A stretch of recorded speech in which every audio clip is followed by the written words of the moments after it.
Two 0-2 teams meet in Monroeville, Pennsylvania, and it's time for them to breathe in, breathe out, and move on, and maybe get their first victory of the season as we welcome you to Pete Annamarino Stadium and wish you a pleasant good evening from Monroeville, Pennsylvania.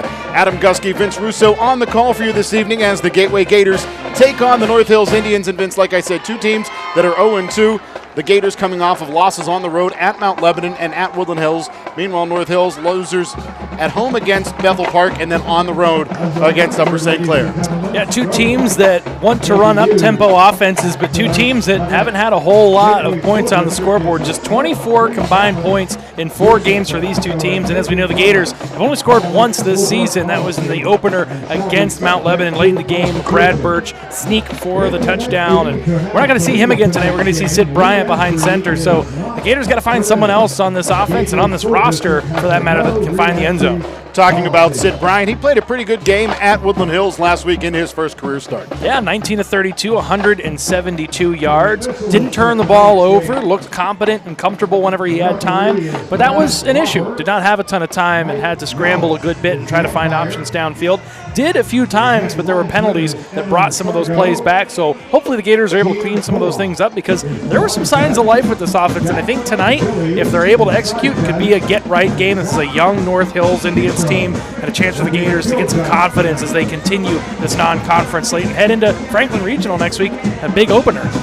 On the other side of the ball for the Gateway Gators, Mark Knight, he has shown a lot of promise at that linebacker spot the last 2 weeks. Yeah, absolutely. There's a few guys, him and Donovan Biggs, who we spotlighted last week, who've been laying the lumber, and we know Biggs left the game last week, and we'll see if he's able to return tonight or later this season. Certainly the defense is without Remy Bose, so when that happens, you need guys to step up, and so he did a great job stepping into that role, and they're going to need to continue to have that happen, because in 2 games they've been out there on the field quite a good bit and have had to keep the team in games and have struggled to do so thus far. These two teams met a season ago. Last year it was at Martirelli Stadium, and the Gators needed a field goal with 30 seconds to play to get the victory. Yeah, Dallas Harper with a big pick 6, and the Gators looked a little shaky in the game, but looking back on that, one of the things that Coach Hall said that he respected out of the team was resiliency, and that's something that the Gators had to look at here. An 0-2 start, the first time since I believe 2014 the Gators are 0-2 to start a campaign. So resiliency, the name of the game. Got to put that in the rear view. Again, these games, they matter, but they don't. They're not conference games, and so hopefully, as we said, a get-right game tonight for the Gators, and they're able to get one in the win column heading into conference play. As we take a look at the North Hills Indians, their top rusher, Julius Green, returns, and he's certainly going to be a force to be reckoned with for the Gateway Gators defense. Yeah, over 300 yards, 3 touchdowns. His brother was the quarterback last season and graduated. He's an upperclassman that'll play on both sides of the ball. Also is able to lay the lumber, as we said, on defense. And so Green is someone that is going to be a leader both vocally and on the field for North Hills tonight. Also a 2-way lineman, a potential Division I prospect for the Indians, Jacob Messina, and he's somebody they're going to have to watch out for on both sides of that line of scrimmage. Yeah, a recent feature on him in the papers talked about how he has been going to camps all summer long, no stranger to the weight room. His parents own a construction company, so he's done some bricklaying, so he's hoping to lay the foundation brick by brick for the Indians, and it's all going to start with him in the trenches. And if he is anything like Connor Young was a few weeks ago, the Gators are going to have to mind their P's and Q's, because the trenches have been a bit of a bugaboo for them early in the season. That was clear last week at Woodland Hills, 2 weeks ago against Mount Lebanon, so blocking is going to have to be a big key to this football game. Earlier you touched on Donovan Biggs. I was informed he will not be playing this evening, so that's one player the Gators are going to be without in their secondary, so that's one more layer that Gateway's going to have to overcome. Yeah, it's a war of attrition. Football, it's a long season, it's a physical sport, and the Gators have really been nagged by the injury bug early in the season. Brad Birch, Remy Bose, and now Donovan Biggs. Those are 3 names. Those are 3 guys that are upperclassmen that you were counting on to really lead this team both spiritually and on the field physically with their presence. And so the Gators going to have to dip into the well a little bit and see if they have the depth to compete at 5A with some of those primetime players out. Let's send it down to the field as we get set for kickoff, and it will be the Gateway Gators kicking off to begin this football game, which means the North Hills Indians will be back deep to return to get things started here in Monroeville, Pennsylvania. Pre-game we had some serious showers roll through, and the weird part was, Vince, that while the dark clouds passed over, there was just a couple of little spits of rain, and then the dark clouds were gone, the blue sky started, and that's when the rain started to fall. Well, luckily though, it's eased up, and for the sake of our camera operators out in the elements tonight, I'm sure they're happy to see that the sun is poking back out for a little while longer. It'll be interesting momentum-wise, Adam, for the Gators kicking off. They received the opening kick in those first 2 games, and it's always real interesting, that dynamic at the beginning of the game. The Gators now will get the ball to start the second half. We saw both against Mount Lebanon and Woodland Hills, those teams come out, take that second half kickoff, and really control momentum out of the break. The Gators, they'll have a chance to get a stop here early and to generate some momentum early in this one. And finally, after a couple weeks on the road, get some home cooking here with their first game at Annie Marino Stadium. Blake Marsh, number 88, will kick off for the Gateway Gators. 2 return men back for the North Hills Indians, including Josiah Mathis, the 5'9" sophomore. And we are awaiting the signal to start from our referee, Brad Rauber. He gives the thumbs up to the umpire at the kicking spot, and we are set to get this underway.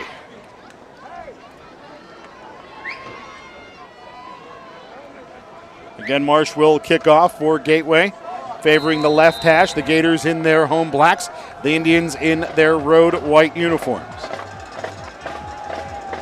And we are underway in Monroeville, PA. This end-over-end kick will carry all the way down towards the 7-yard line. Mathis is on the return, tries to slide past a Gateway tackler along that far boundary to no avail, and the tackle is made by Tristan Houston. Yeah, good job there, Houston hanging on. You'll take a look here, the return man, a nice cut there. And if Houston doesn't hang on there, he has a chance to get some blocking and to get upfield quickly for a whole heck of a lot more yards. So the Gators able to keep them within the 25-yard line, and North Hill's got a good ways to go to try and get on the scoreboard early. Empty set to start things off for the North Hills Indians, and now they will motion to back to the right side of the QB, Connor Davis.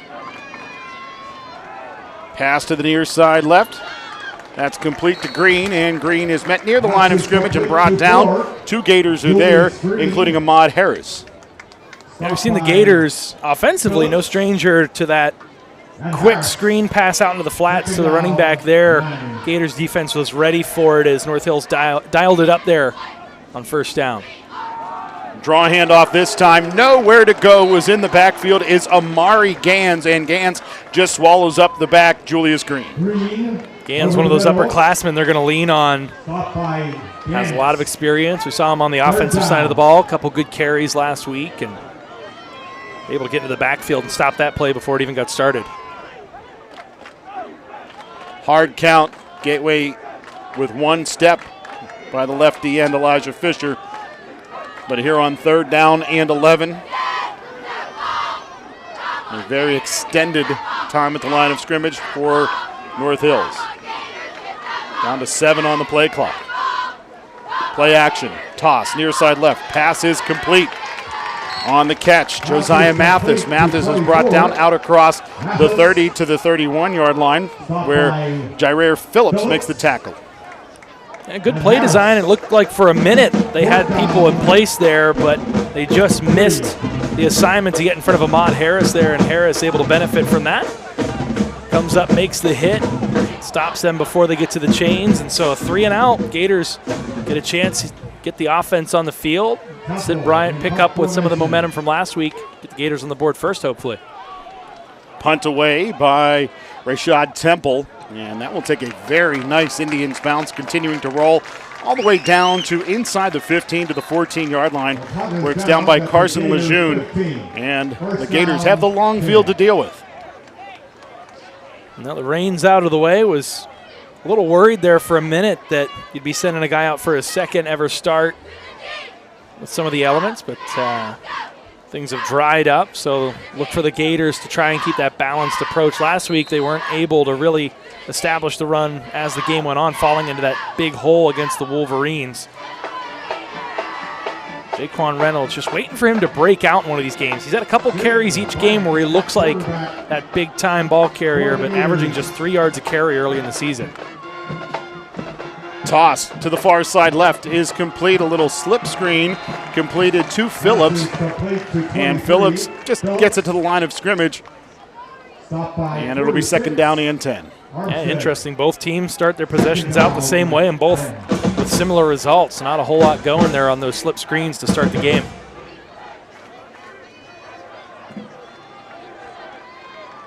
Second and 10. Bryant tosses right. The pass complete, but it'll be a loss on the play as making the catch Jaquan Reynolds, and he is hit hard and brought down very quickly in that backfield. Yeah, this is a play that the Gators really like to go to very frequently, but whenever you do that, defenses are ready for it. And there, you're lucky that Reynolds doesn't get hurt. You're putting on a position to take a really hard hit there. That's a bad position to put your running back in. Dason Towler on the tackle on that previous play for the Indians. Bryant looks left, has all kinds of time, now throws it across the middle through the hands of a Gator receiver who is hit hard. Again, it's Towler on the defensive play for the Indians, and he runs right through the ribs of Derek Selby, who is slow to get to his feet. Yeah, and again, it's a pass that sort of sails on Sid Bryant. As you see, that's replay of the screen for Reynolds there across the middle to Selby. Now, with that ball's a little high, Selby's up extending those arms, and his midsection is completely open to taking a shot, which he does there. And one play after, we talk about putting Reynolds in a position where he could have gotten hurt. Now Selby's down, and you hope that he's able to get himself back up on the field and hopefully just has the wind knocked out of him. But he took quite the shot there as this North Hills defense looks physical early on. Good news for the Gators. Selby to his feet and trotting to the near sideline. That was a situation probably where he got the wind knocked out of him. Once you gather your breath and able to regain your faculties, you're ready to go again. But two huge hits for Dason Towler for North Hills. 6-foot junior, 190 pounds. And momentum for the Indians, who now will get the ball back with really good field position, barring an incredible punt here. Low punt, taking a bounce in favor of the Gators, though, and will continue to roll all the way out to the 50-yard line. And while that was far from a thing of beauty, ultimately the low rolling kick works in the Gators' favor, and at least the ball will be right near or just shy of the midfield stripe. Yeah, Marsh needed to get rid of that one quickly. He had a good bit of white jerseys bearing down on him there and just sort of got rid of that one as quickly as he could. Got the fortuitous bounce. But we saw in the first two weeks, Adam, the offense getting hemmed in and not being able to move the chains and sustain drives, and it creating opportunities for both Mount Lebanon and Woodland Hills to have short fields to work with. And now North Hills has it directly at the 50-yard line here, staring at opponent's territory. Davis, he'll hand off. Green running right, has a bit of room. Will pick up about a handful before being brought down by Ahmad Harris. Stop by 6. First real Ahmad Harris. carry with a little bit of wiggle room there for Green. He got the one quick handoff in the backfield. It got blown up by Amari Gans. A nice little run there, gain of 5. Low snap this time, broken play, handoff goes to Green. He's got nowhere to go as there's a trio of Gators back there in the backfield to make the stop, leading the charge yet again, Ahmad Harris. Yeah, good job taking advantage of a broken play, blowing things up at the line of scrimmage, pushing North Hills back into a third and medium third and long situation and try to avoid allowing them to move the chains here in your territory. Try to flip the field and start winning that field position battle again. Davis, shotgun sidecar to his right is Green. Toss to the right. Gators all over that one. Great read by the D-back on the far sideline, Sean Moorfield Jr. Yeah, that was a really dangerous throw.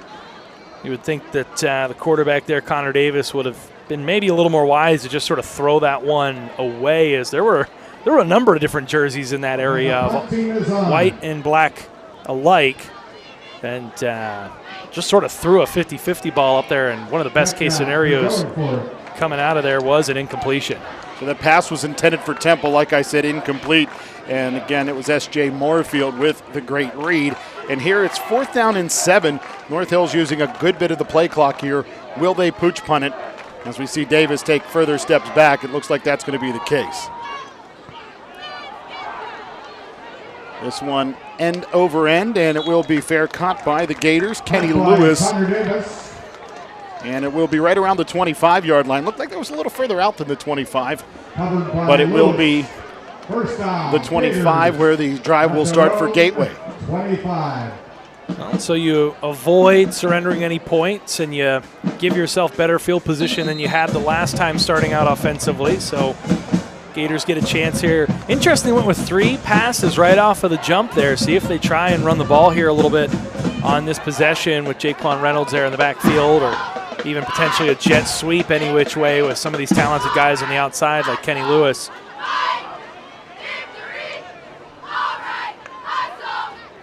Handoff this time. Reynolds bouncing it left. He's got room. 30 to the 40, and he'll be forced out of bounds at across the 40 to around the 42. There's a flag on the play, though, and this is going to negate a good bit of this run by Jaquan Reynolds. Yeah, I think they're going to get Selby there on the outside. Receivers, one of the toughest things is when you're executing and you got the running back getting ready to pass you and you just hold on a little bit too long. They're going to call that every time. And take a look at the top of your screen here. Right there, Selby just has to let go as number 24 spins away from him there, and that's going to bring this one back. So our referee, Brad Rauber, tells us that will negate the run or a good portion of it. So this will be ultimately a loss of 5. So they say the infraction happened 5 yards beyond the line of scrimmage, bring up 1st and 15. Tasty items. First down. Sid Bryant low, shotgun snap, option left, pitches. Over to the far side goes Reynolds, an extra spin to the turf over there as the tackle was credited to Joseph Lutz. And like I said, the extra toss to the ground, no whistle blows after the tackle, or no flag flies after the tackle by the sophomore.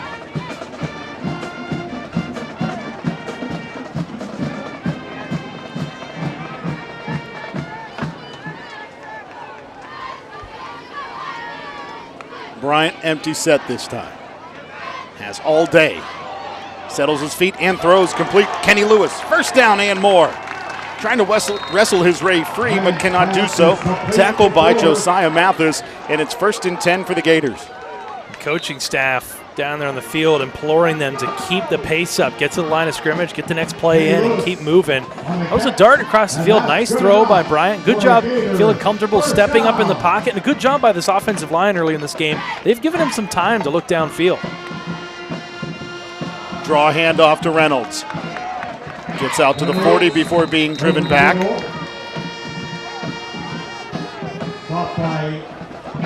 And on the tackle, Ryan Carey amongst others for the North Hills Indians. And I hope the Gators stick with the run here throughout these drives. Sometimes we've seen after short gains or penalties, them sort of get away from it and get a little pass happy. But we saw before that holding call, they opened up a real nice hole for Reynolds, and the line seems to be moving people here early in this one. Rolling to the near side right, Bryant. Bryant flushed all the way to the boundary and will be forced out of bounds. Tackle on the play by Carey. Loss of about 2 negates the gain of 2 from first down, and that brings up 3rd and 10. Third down. Yeah, had a lot of time, but nobody open there, and you just, at this point, maybe right around here, hope that Sid maybe just sort of flings that one out of bounds and live for another play. But it's a tough ask when there's a lot of guys in your face and you're trying to make decisions really quickly. Things happen fast down there on the field. Bryant pressured. Tries to roll left. His face mask is grabbed, though, by Jacob Messina, who we talked about in the pregame show. Looks like the call is going to be incidental face mask here, so that's only going to be a 5-yard version. So we're going to replay 3rd down as opposed to what could have been a 15-yarder and a first down. Now they're going to say the personal foul of the 15-yard variety. It'll be first down for the Gators. Now, the original call by the official on the near sideline, he didn't give the personal foul call. He just said face mask. Now, he could have said it verbally to the referee. Personal foul. Well, either way, that's going to be against the Indians. obviously that's going to turn a 4th and long punt situation into a first down in opponent's territory for the first time tonight on this second drive for the Gators, and so breathes new life into this offense and into this drive. Now, can they take advantage? Can they capitalize? Bryant looking right the whole way. Pocket collapses. He'll step up. Hit hard, and a flag comes down back behind the play as Lutz ends up making the play. Also in on the stop Flag on the play. is Ryan Carey, and it's going to be holding against the Gators. So Yeah, I think Malik Anderson there, you see him at the top of the screen, a little bit of a grab there on Ryan Carey. You saw him sort of throw his hands up in frustration when he realized the call was on him. So both teams guilty of a few penalties in the early going in this one. this is an 11-yard penalty. First down Yes. for the Gators after the penalty. Handoff, Reynolds bouncing it right.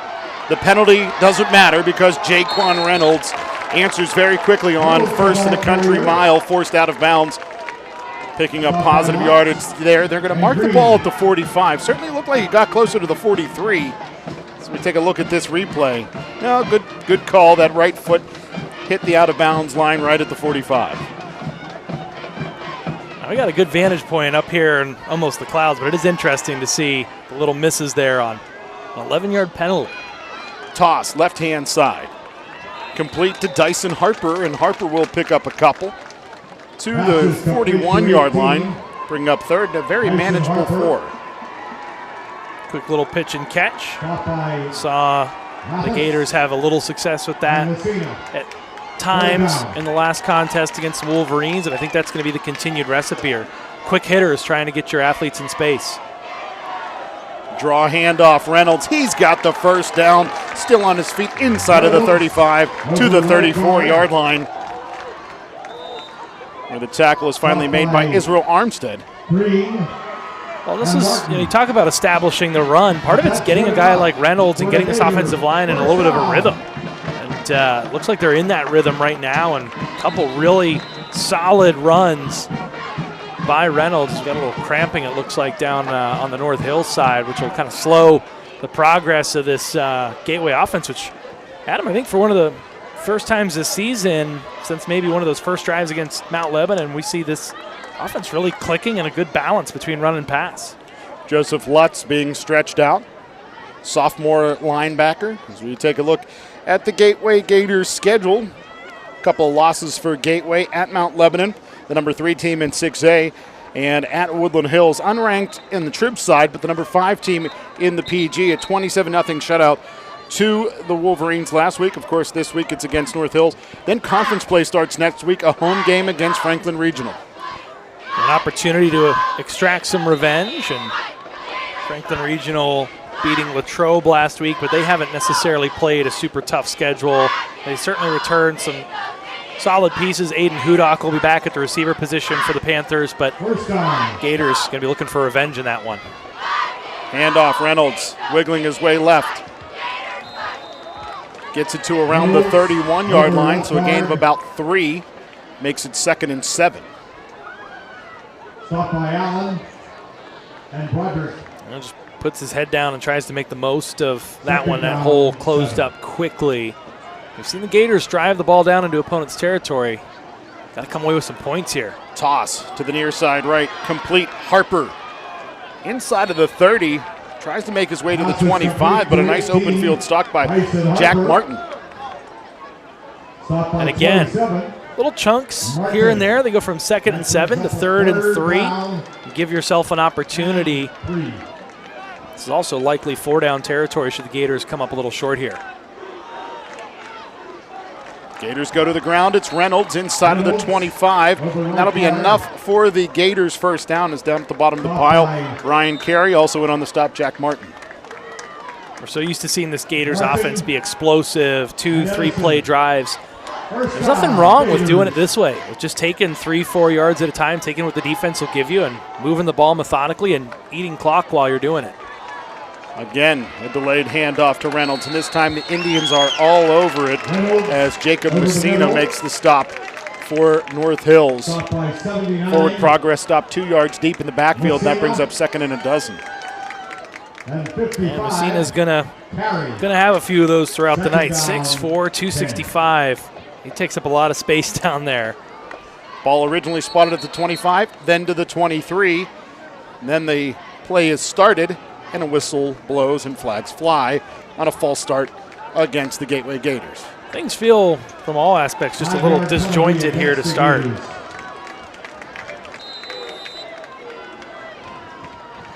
So now it's 2nd down and 15 from the 28-yard line.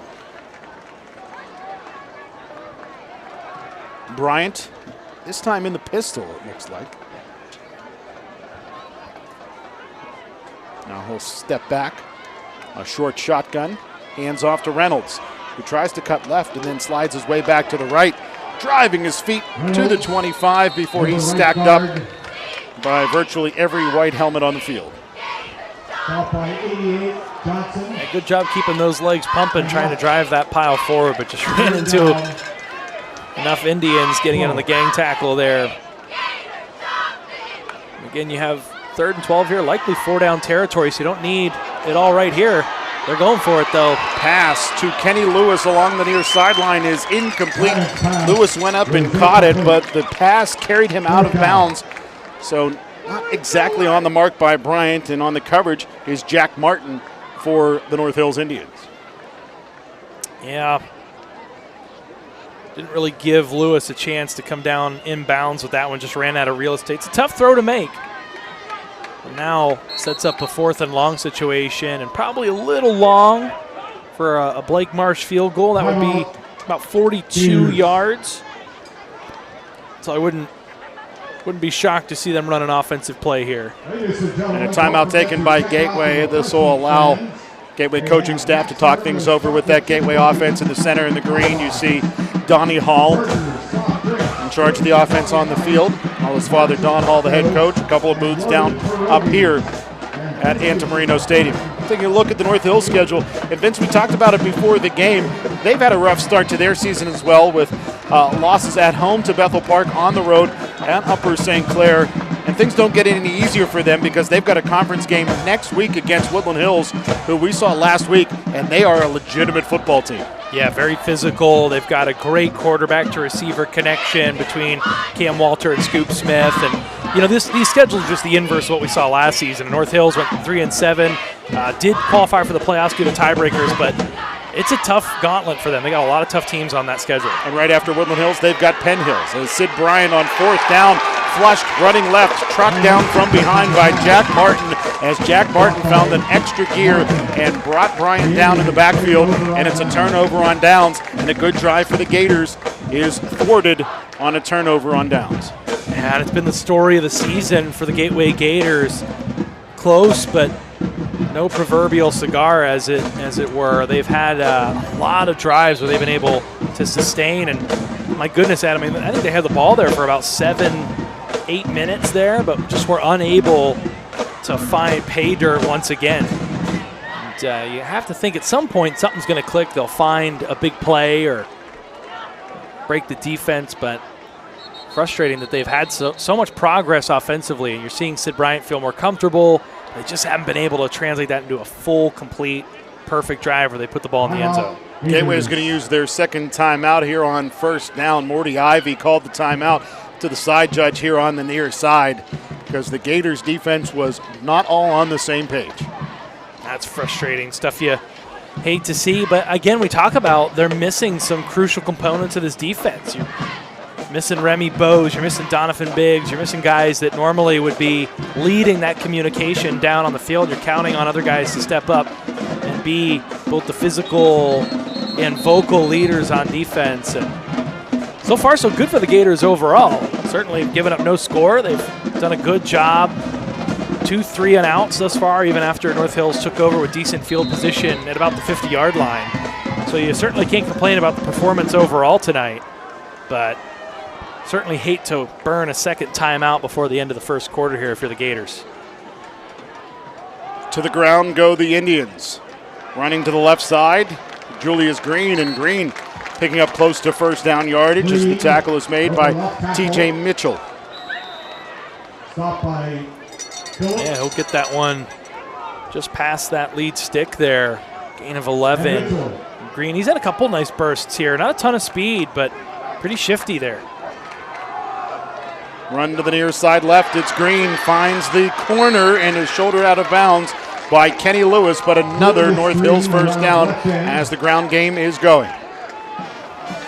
See a couple choice words there at the end as he comes around the edge and coming up to lay the boom there. It's number 4 on number 4, Kenny Lewis. Kind of puts a helmet into him, two players' jaw a little bit. No call. Two good runs there. That puts North Hills into Gators territory here. So they're starting to feel it a little bit offensively. Toss to the near side left, complete to Green. Green flushed to the boundary by TJ Mitchell, but positive yardage nonetheless for the North Hills Indians. That'll bring up second and very manageable, about 4 or 5 between the 41 and 42 yard line. Yeah, nice usage of play action there. Looked like they were going to go with the quick handoff for the third time in a row over the left side and then just dump that one off to Green in space. Good play call, good execution. Run to the right this time for Mason Towler. Towler brought down after a gain of about 1, brings up 3rd and 4. Down at the bottom of the pile for the Gators, Roberson Louis June. Gators took advantage. The primary ball carrier, Julius Green, not in there. They gave it to the backup, who's going to stay in here on 3rd down, and they were able to get to him quickly and prevent any sort of forward progress. Play action, toss, right, and the pass is incomplete as cutting inside was Josiah Mathis, and that timing had to be perfect for him to slide his way inside of the blockers that were heading out to the right, and the timing was a bit off. The Gators were there defensively to break it up a bit, and that brings up 4th and 4. Yeah, a lot happening there in the peripheral for the receiver. Makes it hard to focus on just catching that ball when there's bodies flying everywhere. You're trying not to think about those footsteps, but you know that if things work out wrong, you might get popped there. And see if they go with the pooch punt again. This might be 4-down territory where they actually try to go for it here. Looks like they are going to go for it. And the pass is batted at the line of scrimmage. Leaping up and swatting it, Ahmad Harris, who makes a nice play defensively there for Gateway. And turnover on downs in back-to-back drives. One for the Gators, now one for the Indians. And take another look. He got just enough of that. Janelle Edison almost able to come back and corral that one, and he would have been right on that first down line, depending on how he fell with the ball, should he have caught that. But a good play there by Ahmad Harris, reading the quarterback's eyes, getting his hands up in the way of that pass, and ultimately flipping the field and allowing this Gators offense to get back onto the field with really good field position here. So 1st and 10 for Gateway at the 41. 35 ticks remain in quarter 1.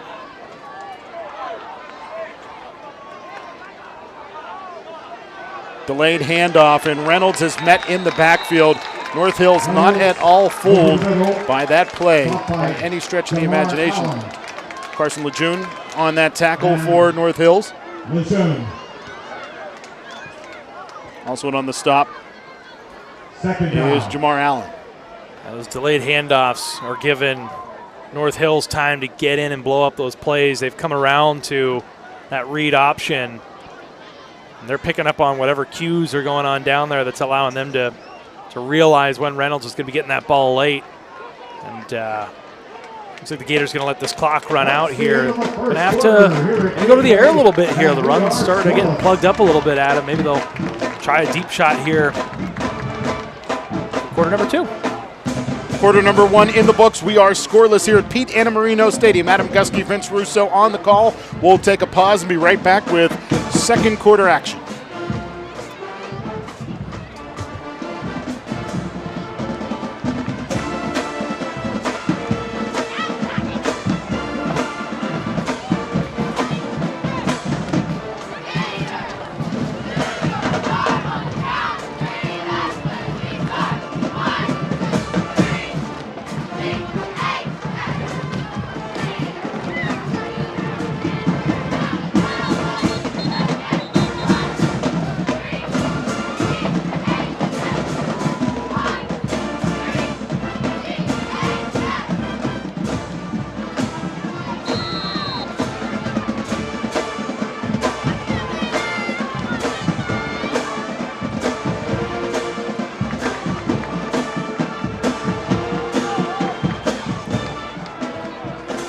Set to begin quarter number 2 here in Monroeville, Pennsylvania.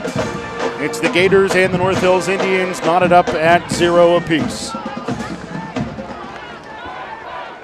Sid Bryant looks left, throws left, pass complete.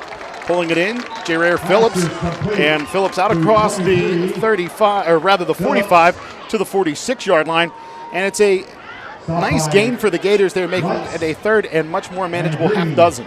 Yeah, good job by Phillips just settling in there and finding the soft spot in the defense, and good throw by Bryant. This time Bryant pitches once, and that allows that wave of defenders for North Hills to get closer and bat that pass down to the turf. I can't tell if it was Allen or Messina, but either way, it's broken up by North Hills, and ultimately it was Ryan Carey, the 6'3", 200-pound defensive end. The Gators are going to keep the offense on the field here on 4th down. See if they just try and draw North Hills offside and either take the penalty or if there's a pooch punt. Now they're going to go for it. Low snap, and it will be a pooch punt, and not a pretty one. And I think a lot of that had to do with the snap going awry, and a heady play there by the Gators, Dyson Harper, to just corral that down at the 39-yard line, because the way that ball was bouncing and spinning, it could have gone either way. Certainly it could have gone for a great roll in favor of the Gators, but if he lets it hit and it goes the other way, it ends up being a loss on the play and giving North Hills the ball shy of the line of scrimmage. Yeah, I'm not sure if Bryant was supposed to back up there a little bit. Normally when you see the quarterback, we saw North Hills do it here earlier in the game. You go for that pooch punt. Eventually, as that play clock is winding down, you'll see the quarterback back up a little bit so the center knows to snap that one back a little further. It looked like it was a little bit high of a snap, and that forced a really quick release there by Bryant on the punt, and didn't get a whole lot of it. Toss, far side left, wide open, broken play for the Gators, and Logan Johnson is finally going to be wrestled down inside of the 25 at around the 21-yard line. Touchdown saving tackle by Phillips for the Gators, but there's a flag all the way back behind the line of scrimmage. Logan Johnson, even if this play doesn't stand, you see he's the returning leading pass catcher for North Hills. I'll tell you what, Vince, these officials have certainly made their presence felt in today's football game. Yeah, a lot of laundry on the field to start this one. A few questionable spots, an 11-yard penalty on a holding call. Rough start, but we'll see how things shape up here. But Logan Johnson, 3 touchdowns last year, including 2, and a big win over Penn Hills. As Indians are going to get the Gators a jump there. Good job on the hard count there by Connor Davis. And that'll add 5 yards for North Hills. Against the Gators. 1st down, 15.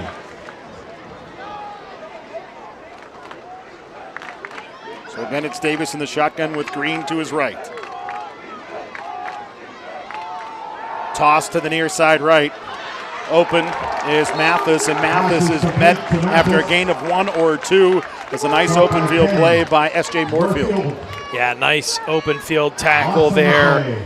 Both teams slinging it out wide more than they are taking shots downfield, and both teams have shown their DBs are able to come up and make good, solid form tackles. Neither team is really getting a whole lot from those throws into the flats.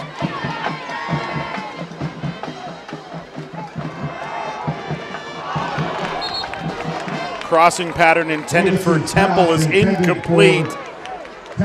And that was another issue where if timing works out, this goes really well for the North Hills Indians. But the timing just not there as the pass is behind Temple, and that brings up 3rd and a baker's dozen. Yeah, not much else to say. Other than that, it was good play call and bad execution. That throw just needs to be a little bit further in front. If he's able to put that on the numbers, they have a big gain right there. More like 3rd and a dozen instead of 3rd and 13.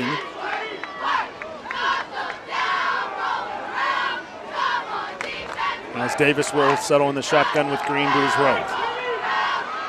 Davis steps up, tosses left.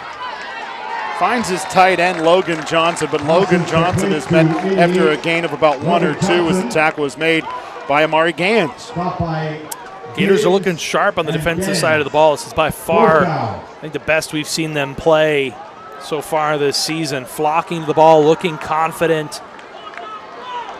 And so far, Benton not broken thus far. They've given up a few first downs, but it's been tough sledding against this Gators defense.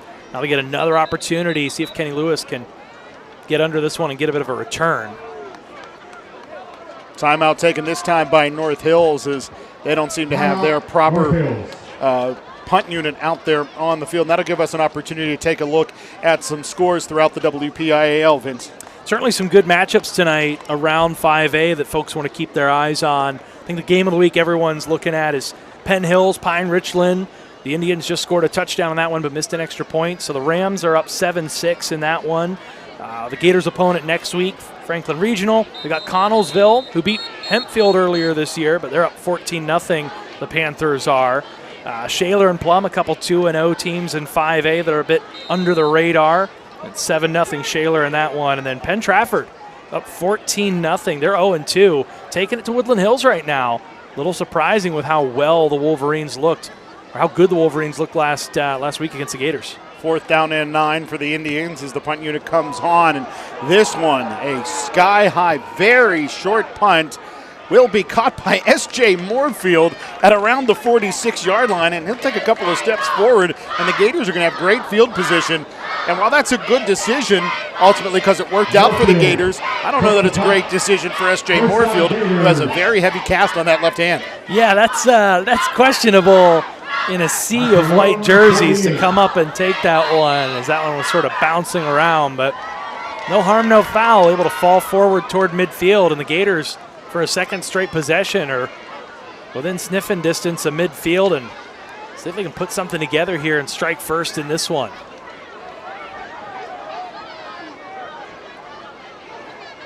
Bryant, shotgun. Hands off, room over the left side for Reynolds. He'll wiggle his way into Indians territory where the tackle's made by Carson Lejeune. It took quite the pop at the end of that one, but a nice burst. See a nice hole there. Good cut there to just put the shoulder down and gain a few extra yards and make this a nice second and manageable here. Bryant tossing to Kenny Lewis, and it's intercepted. Fantastic read over there on that far side by Jack Martin. He breaks on the pass and picks it off, and the Indians are in business right around the 45-yard line. Boy, what a swing in momentum there. Gators look like they just got a great stop defensively. They flipped the field and are right around midfield, and just airmailed that one. Read it all the way. A nice break there by Jack Martin. Timed it perfectly, came down with the ball in traffic, and was able to push forward, get that ball past midfield, and set up the Indians with really, really good field position. The best they've had on an offensive drive thus far tonight.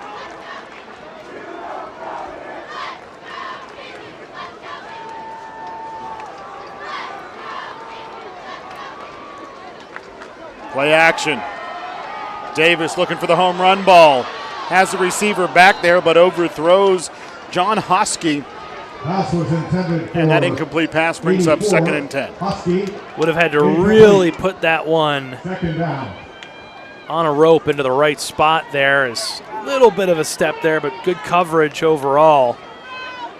And only the second time we've seen either of these teams really try and push the ball deep downfield. Davis throws to the near side right. The pass is complete. Shouldered hard out of bounds. Josiah Mathis. And a gain of 3 brings up 3rd and 7. As S.J. Moorfield makes the tackle for the Gators. Yeah, another throw out into the flats that doesn't yield a whole lot. Both teams have tried to go to that well, and we saw the Gators turn the ball over just a few plays ago doing that. North Hills, not much success there either. After the ball initially spotted at the 41, they move it back to the 43, so a gain of just 1. And now a pass completed and a one-handed catch is the tight end, Logan Johnson. Fantastic individual effort there for Johnson. Mark Knight on the tackle for the Gators, and a gain of about 4 or 5 brings up 4th down and 5. Yeah, an excellent tackle there to avoid surrendering that first down. Johnson 6'1", 230. Meanwhile, the tackle there by 5'7", 160 S.J. Moorfield. That's an excellent job taking on that matchup and being able to bring down the big fella. Yeah, he held on, and then Mark Knight cleaned things up, so ultimately a really good stop there for the Gators. Makes it 4th and 5 for North Hills. Hard count here by Davis, but the Gators hold true as the play clock winds down to 2, and North Hills uses a timeout. North Hills. As Patrick Carey going to talk things over with his North Hills squad. Yeah, Carey in his 11th season here, trying to guide the Indians back to the playoffs, trying to build off of what was a tough couple contests to start the season. As we talked about, a 23-point loss to Bethel Park, a team they took to the wire in the postseason last year, a 19-17 decision in that 8-1 matchup. Looked like North Hills was going to escape with that upset for a while before a late comeback by the Blackhawks, and so the Blackhawks leave no doubt in that one. And then in the second contest, a big win by Upper St. Clair. They blew out the Indians 35-7. Time to take a look at the Gators Conference, the Big East Conference. No team has played a conference game yet, but we've talked about this through the first 2 weeks of the season. Up at the top, you see the Plum Mustangs and the Franklin Regional Panthers, and those are two teams that are going to certainly make noise this season. And, of course, the Gators and Penn Trafford are always contending for a conference crown. Yeah, two teams at the top there that bring back a lot of experience.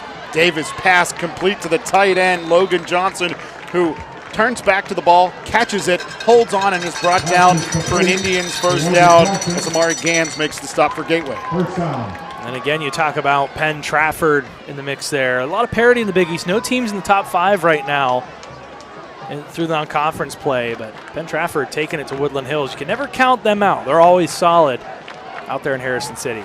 We'll see the Battle of the Bell from Harrison City a few weeks hence. As to the ground go the North Hills Indians, and nowhere to go this time on the ground game for Julius Green. Is down at the bottom of the pile for Gateway is Jacob Santo. Gators been tough to run on. Green has had a few windows early in this one, but for the most part, real tough sledding trying to run against this Gators defense. 2nd down and 9. Davis looking left, now looks back right. Throws it deep into the end zone. A little body bump as both players make their way towards the ball, but the pass well over the head of the intended receiver, John L. Edison. You take a look out into the flats. They had a receiver open that would have netted them a nice little chunk there on 2nd down. Aaron Loritz, 6'3" sophomore, just sort of from the right side, came across on the fake jet sweep and filtered out into the flats and had a good bit of space there if they would have been able to get the ball to him. But Indians got enticed by the deep ball there. They've tried to throw a couple, and they really haven't been close on either one thus far. Davis off of play action, setting up the screen. To the left side it goes, completed to Towler, and Towler will take it inside of the 25, close to that first down marker. It'll depend on the spot, but like I said, Vince, very close. Maybe 4th and inches if it's not 1st and 10. Which makes it easy to convert here if you're able to move the pile even just a little bit. So you see they're going to bring a real heavy set in here with Green in the backfield there. Figure they'll try and just open up some space for him. Davis is going to be the carrier, running right. Looks like he shoved his way forward for enough for the North Hills first down. Probably a little closer for comfort than Carey and company on the sidelines for North Hills wanted. It looked close for a minute. Took a little bit of an extra effort there by the QB to fall forward and get that one, but clock is winding toward halftime, and Gators in danger of falling behind in a 3rd consecutive game. Hard to believe that we're almost 2.5 games in and the Gators haven't had a lead yet this season in a single game. Just 1 touchdown scored in 2.5 games this season for Gateways. To the ground go the Indians, and Green's running to the right, and he's got nowhere to go as he's undercut by T.J. Mitchell for Gateway. You feel like could really use a big play from this defense. One thing they're missing, not having Bose on the field, who was able to generate turnovers last season, and Dallas Harper graduating, going to Youngstown State, is one of the hallmarks for this defense last year was generating takeaways and flipping the field, and they just haven't been able to do that thus far this season, although they've played very well thus far tonight. False start against North Hills, may have been a false snap against the center. North Hills is pointing at Gateway, but The umpire was on the spot there, saw something happen along that front 5 of the North Hills Indians. That's going to cost them 5 yards. Both teams heavily penalized in this first half. We are flying by here. 7:46, and we're almost to halftime. Stark contrast from last week's game, Adam, where we felt like we were at Woodland Hills until the wee hours of the night. Davis in the shotgun on 2nd down and 15. Looking left the whole way, throwing left, has a receiver wide open, and it's a North Hills touchdown as Josiah Mathis just raced down that far sideline unscathed for the North Hills TD. Yeah, well-run wheel route there. I think one of those routes that just always seems to get folks to bite. Up a few yards, cuts into the flat, flashes the hands, DB bites, gets behind the defense. Just like that, quick 27-yard connection, and North Hills finds themselves up. The Gators in a hole once again. Murphy will hold. Scarcella. Jack Scarcella will attempt the extra point. Junior kicker for the North Hills Indians. The holder, Stephen Murphy. Snap a little low, but Murphy gets it down, and Scarcella's kick is up and good. And with 5:19 to play, second quarter, North Hills claims the first points of the game on a long touchdown pass followed up by the PAT. Yeah, tough break there. The Gators defense had just gotten a little worn down there. Been playing well throughout much of this first half, but you stay on the field long enough, your opponent is going to find a break in your defense at least once there, and so now it just falls back onto the offense. Can they generate a full and complete drive? Can they score points? Defense has done a decent job here, surrendered one score through first quarter and a half, and now if you're the offense, you got to go out there and score on your side of the ball, put it in the past, and focus on the next play.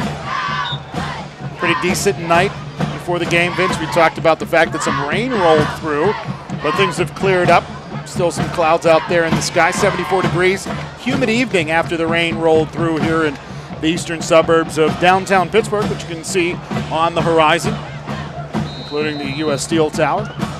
I saw a little cramping in that first quarter on the North Hills side.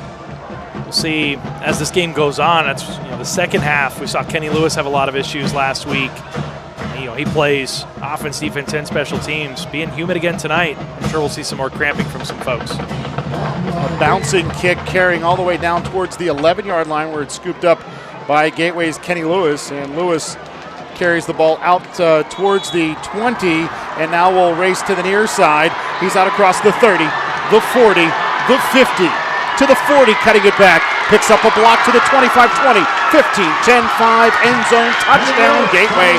Now there are flags back near the 20-yard line. I also heard a whistle as I think the forward progress was stopped, but it wasn't. So we've got mass hysteria out there on the field.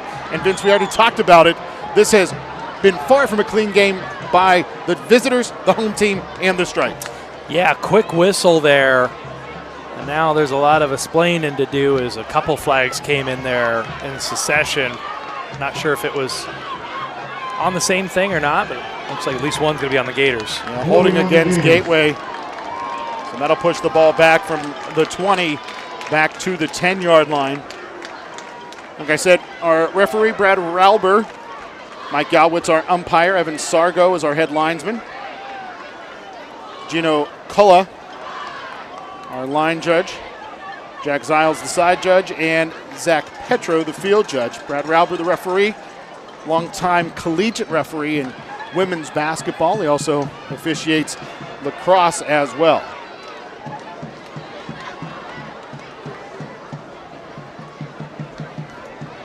So this ball is going to be pushed back to the 9-yard line, negating a kickoff return for a touchdown by Kenny Lewis. And like we said, Vince, there was a whistle. Could have been inadvertent. Doesn't matter. The play was negated by penalty anyway. Another long field for the Gators here. Handoff. Reynolds trying to cut right. And as he spun down to the turf, the ball comes loose. And it will be a turnover for the Gateway Gators as Jaquan Reynolds fumbles. at the 10, and it's recovered by the Indians.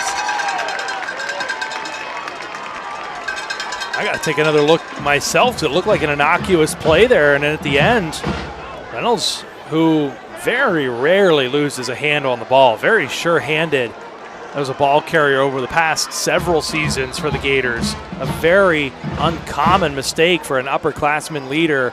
And boy, do things go from bad to worse for the Gators, who already are trying to shake off some bad energy from the last couple games, and now they set the Indians up with what is almost a goal-to-go situation. Israel Armstead was the initial player there for North Hills. He wrapped up Reynolds, grabbed the ball at the same time, and then there was a helmet on the ball that knocked it loose, and then North Hills grabbed a hold of it.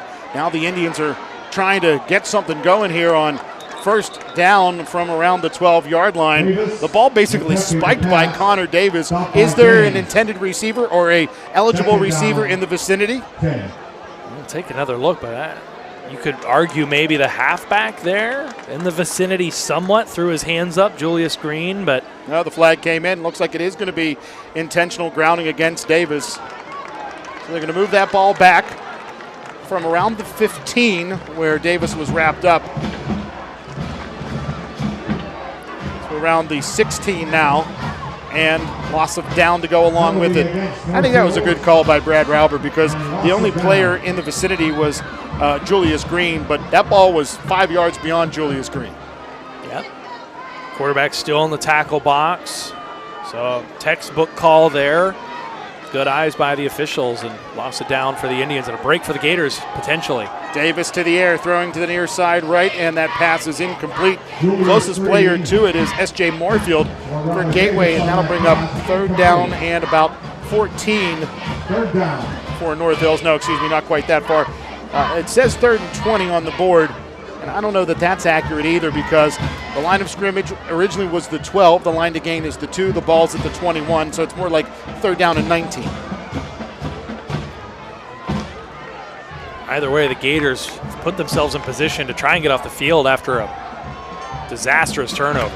Toss to that far side left, complete to Mathis, who had the touchdown on the previous drive for North Hills, and the tackle is made by Carlos Diggs. I think we might see a field goal attempt here for the Indians. Certainly could go forward on 4th down, but it's essentially a 4th and goal situation from just inside the 20, so you're better off trying to add to your lead here with what's effectively going to be about a 34-yard field goal. It's 4th and about 15 or 16 right now. And that kick is up, and that kick to North Hills Indians is good, and the Indians take advantage of the takeaway and get 3 points out of it, stretch their lead to 10-0 over the Gateway Gators. And we've seen the Gators of old spot teams' points. I mean, we talked about the playoffs a few years ago, spotting Penn Hill 17 points before the Gators roared back to take a lead in a game which they ultimately would fall in, but we just haven't seen that same explosiveness from the offense. We've seen some consistency in being able to move the ball at times. You just wonder what we saw. That quick strike, 27-yard touchdown for North Hills. We saw last week Woodland Hills being able to go from Walter to Smith 3 times. And we saw a couple big plays for Mount Lebo. When is it going to happen for the Gators? When can they put that together? Let's take a look at this conference that the North Hills Indians are in. And it is a dog of a conference. Penn Hills, number 1 across the board. Pine Richland, numbers 2 and 3. 2 in the Trib, number 3 in the Post-Gazette. Woodland Hills ranked 5th in the Post-Gazette. And, of course, Fox Chapel, no slouch. Shaler, a team that's 2-0. So a very difficult conference for the North Hills Indians. Yeah, top to bottom, you look at teams that can compete at a high level. And especially that Penn Hills-Pine Richland duo. Those are 2 really talented squads. Kickoff this time will carry all the way out of bounds. And that will warrant a flag, and the ball will be spotted at the 35 for the Gateway Gators. So that'll be pretty decent starting field position for Gateway. The issue is, Vince, can they take advantage of it? Well, they'll have time to do it. Still ample time in this half, 4.5 minutes, a chance if they can sustain a drive to take some time off the clock and pull within 1 score before the half. And it just feels like it might be psychological at this point for the Gators. They just need to get the ball into the end zone 1 time, have 1 bounce go their way or have one big play break in their favor, and then we'll see what happens. I mean, they've got the talent to be able to put this together. It's just, are they getting too much into their own heads, being so worried about not having scored a touchdown since the second half of the first game? Well, this is certainly a rarity, Vince. Gateway has elected to have North Hills re-kick here instead of taking the ball placed out at the 35-yard line. Well, they believe in the guys they have back there returning kicks. We've seen Kenny Lewis has been solid, and certainly when Terrence Cole has had the ball in his hands as return man, he's been able to make some special stuff happen. This will be Kenny Lewis on the return from around the 19, across the 30, across the 35, and forced to the boundary by Jack Martin. So the Gators end up with a couple of more yards than they would have off of the penalty. Looks like they're going to spot this ball at around the 36-yard line, so ultimately just one more yard than the penalty would have netted. But you show faith in your guys. We saw Kenny Lewis had his progress halted for a minute, but the tenacity to keep going, and we saw him pretty shifty after that play had already been deemed dead, but him and Terrence Cole are talented back there. And, you know, if I'm Coach Hall, I don't disagree with trying to get those guys in space and see if they can't make something special happen and generate a real spark and some momentum for this Gator squad. Sid Bryant is going to hand off to Reynolds. Nowhere to go for Reynolds this time as Joseph Lutz, coming from his right linebacker position, comes up and makes that stop. Stop by 30, Lutz and Martin. Lutz, the grandson of a WPIAL official. Nothing going there for the Gators. Bryant, all day to throw. Going to toss to Kenny Lewis, who's collided with as the ball approaches. No flags fly as Julius Green came over on coverage. Third down. And the Gators sideline doesn't protest too much, so must have been clean at least from field level. Hey, take another look. Pretty clean there. Lewis looked like he had a shot at that one, just didn't come down with it. And that is something that, again, has been missing from the Gators' arsenal, is that deep pass play this season. Setting up the screen, complete Reynolds, and Reynolds is swallowed up. Fantastic read by Jacob Messina to peel back, make the play. And what speed by Messina at 6'4", 265 pounds to track down Reynolds from behind. Yeah, good job getting himself in position that as soon as Reynolds caught that one, you see he just sort of falls on him and uses that mass and that momentum to take him to the turf. And I don't know how else to say it other than that those screens to Reynolds just aren't working. They've got to find a different way to get him the ball in space. He's proven that he can catch the ball downfield, maybe a wheel route as we saw North Hills execute, but the screens just aren't there. They're just not working.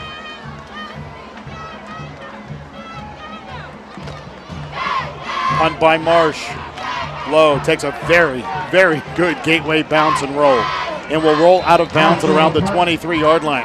Talk about flipping the field by the senior punter. Yeah, excellent execution there. Marsh had to get that one out quickly again. Good pressure by the Indians. They've gotten close on a few separate occasions at getting a piece of one, and Marsh able to just sort of get enough of that one to will it forward, and he's had good fortune at getting that ball to spin just right. Has had a couple good bounces in this one thus far. See if the Gators can put the clamp down here. They've forced a relatively long field for North Hills. Try to either get a turnover or, if anything else, just cut the bleed and keep yourself within striking distance going into the half. 1st and 10 for the Indians. Toss to the near side right is complete. Green on the reception, and he'll be brought down by Mark Knight and S.J. Moorfield. A couple games getting toward the half here. So your out-of-town scoreboard that we want to keep an eye on. Pine Richland up 10-6 now over Penn Hills. Shaler and Plum tied at 7. Franklin Regional trying to put Connellsville to bed pretty early, and what's not super surprising of a lopsided contest, 24-0. Panthers up in that one.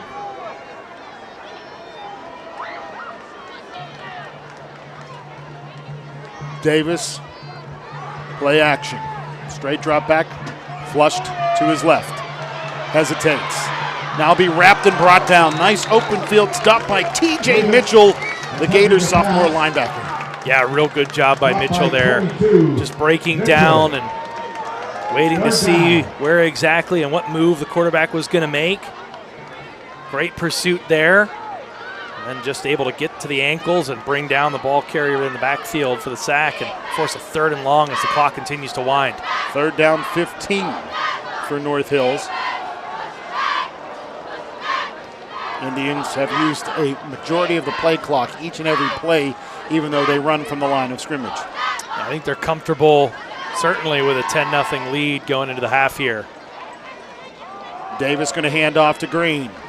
Green trying to shove his way forward, but Kayan Mbandi on the tackle for Gateway. Nice solo tackle by the D lineman there. And the punt unit's going to have to come out for the Gateway, or rather the North Hills Indians. The Gators wisely take their last time out there to give themselves a chance here. Try to get a decent punt return. See if you can get a few points on the board before the clock strikes 000 and we head to the half. Speaking of half, we will have the North Hills and Gateway marching bands right here on GatewayGatorProductions.com.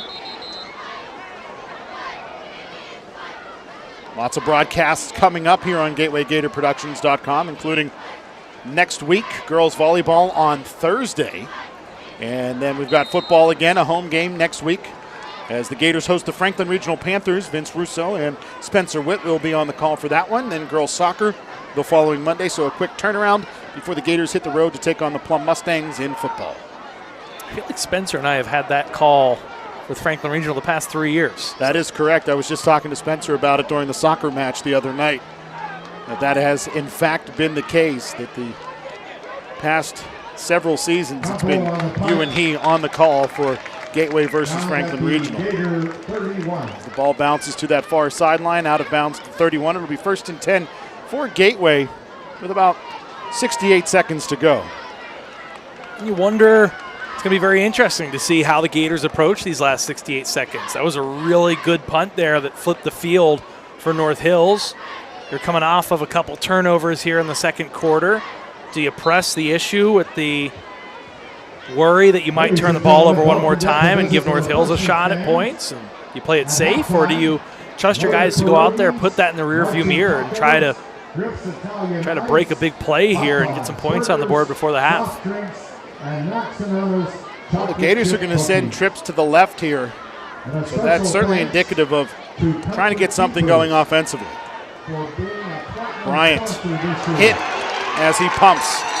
Late pressure coming in, and the sack for North Hills, Jalil McKinley-Jones.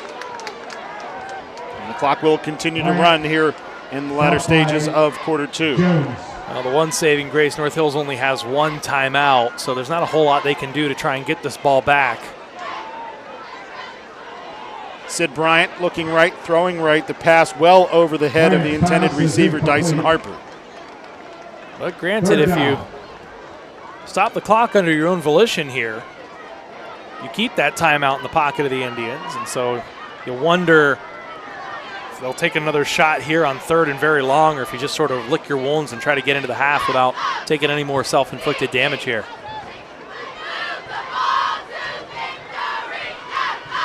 Bryant is going to tuck and run. He's got room in front of him. First time we've seen him use those wheels. To the near side, to the 35, to the 40, where he'll step out of bounds close to the first down flag. Well, now, depending on the spot, looks like they're going to be about a yard short. Now it's really decision time. Do you take a shot here, as it looks like they're going to do? The worry that you might turn the ball back over with a few seconds left in good field position for the Indians, or do you take a shot here? See if there's a pooch punt upcoming, or if the Gators decide they're going to take a shot here. Gateway's going to run a new player out there, Mark Knight, as the wing on the right of the formation. Now another Gateway player is going to run out in Casey Carter, another one of the tight ends. And the Gators weren't set. Not only that, but I'm pretty sure that was delay of game, even if they would have been set there. And so either way, this one's going to be coming back against the Gators. I saw the referee throw the flag. I didn't notice if another flag had come in. Like I said, Carter came out late. He was supposed to be the tight wing on the left side, to be one of the two blockers for Sid Bryant, after Mark Knight was the first one out there. And it will be a legal shift, as the Gators were not set. 5 yards against the Gators. And now the punt unit has to come out.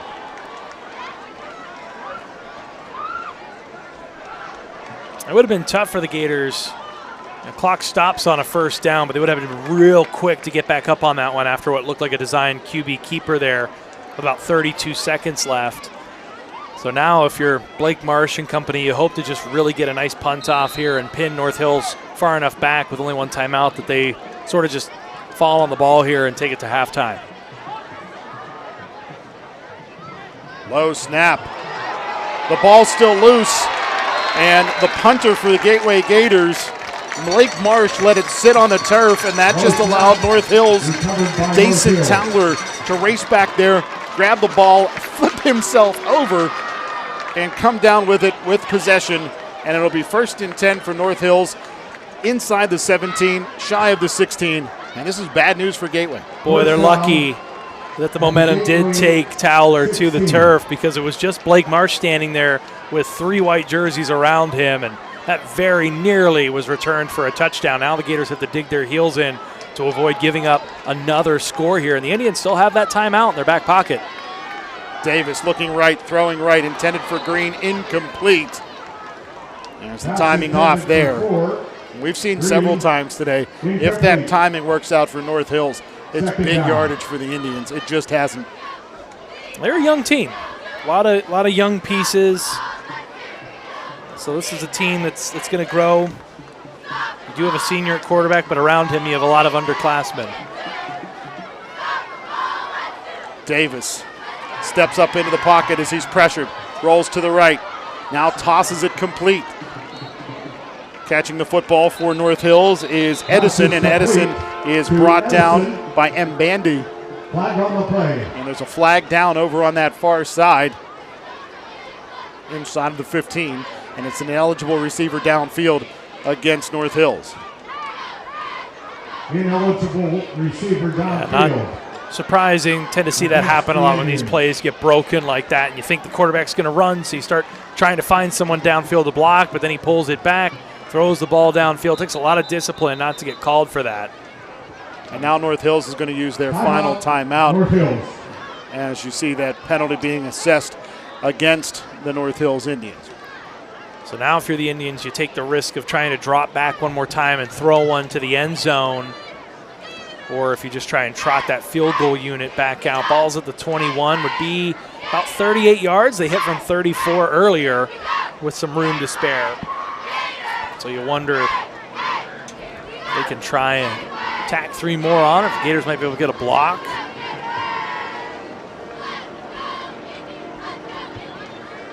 Again, next up for Gateway, their first conference football game of the season next Friday night.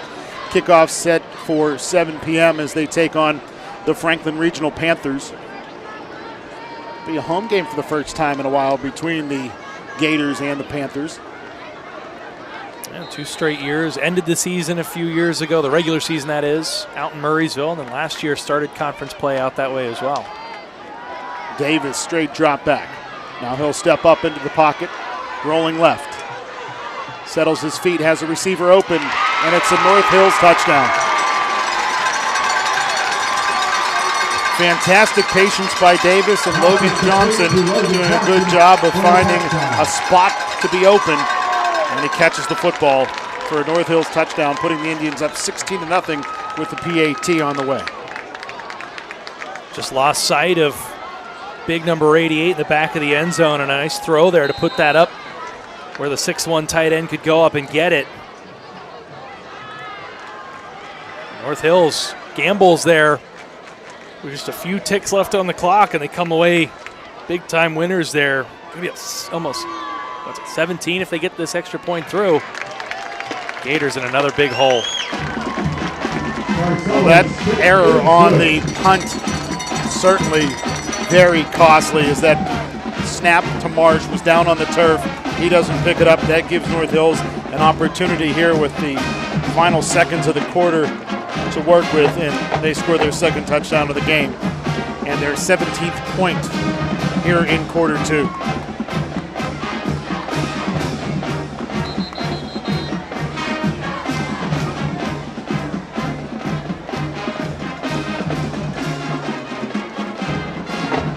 So Gateway has a lot to talk about in the locker room.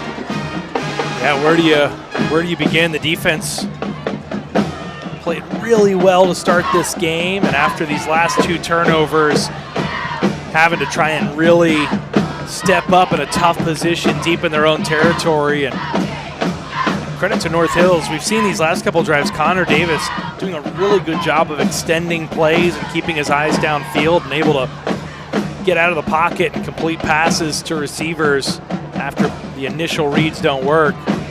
On the other side, the Gators just not able to make anything happen offensively.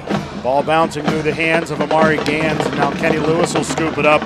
Lewis trying to make something happen here as time is waning, and a flag comes in from the referee, which would have negated anything Kenny Lewis could have done with it. And for all intents and purposes, that'll do it for half number one. Of course, we will have this flag to work out, but you know, Vince, this was not at all the way the Gators wanted their first half to go. No, they had some opportunities and once again moved the ball into opponent's territory, but came away empty-handed once again. And you feel like that frustration's starting to bubble up, and you wonder where this team is psychologically as they head into this halftime, facing another double-digit deficit for the second week in a row. And it feels like every bounce, every break has gone the other team's way early this season, and they've had a hard time, even when they have been moving the ball, some self-inflicted wounds. Or here in the second quarter, two really costly turnovers, one on offense, one on special teams, and they're lucky to still be in the striking distance they are. They've got the talent to put some drives together. It's hard to say anything other than they just got to find a way to get the ball in the end zone, Adam. Two big touchdowns in the second quarter for North Hills. You tack on a field goal, and they've got a 17-point lead on the Gateway Gators. We're going to step away here at halftime, enjoy the North Hills and Gateway marching bands, and we'll be back to get you started with the third quarter in about 25 minutes or so. For Vince Russo, I'm Adam Gusky. We'll talk to you then here on GatewayGatorProductions.com.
the suits of 1893 works, the Manhattan Beach March and the Liberty Bell March.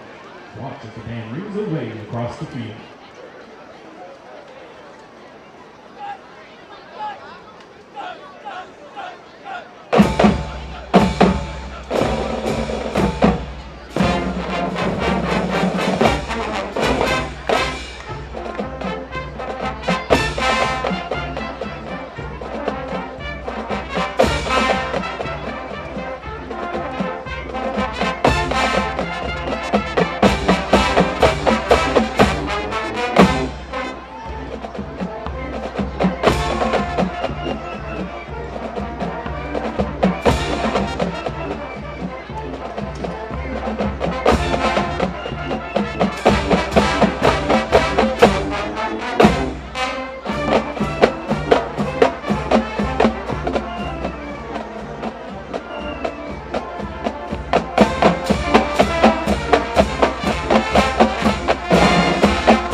No season work will be complete without America's national march.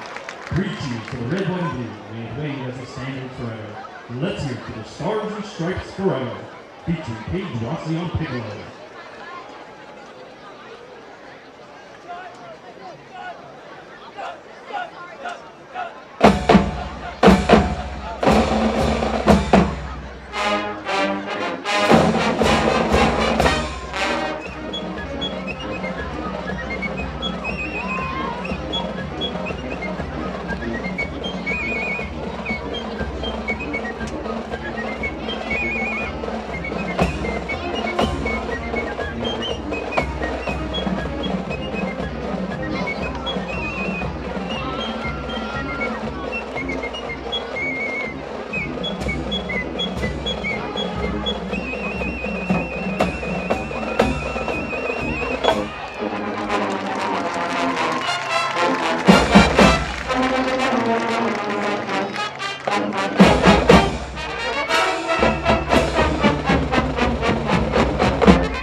first. Big Bruno. Save. Set to begin half number 2 here in Monroeville, Pennsylvania, as the Gateway Gators trail the North Hills Indians 17-0 at Pete Antamarino Stadium. Adam Gusky, Vince Russo on the call for you here in Monroeville, PA. And Vince, it was a very tough half for that first half for Gateway, especially quarter 2.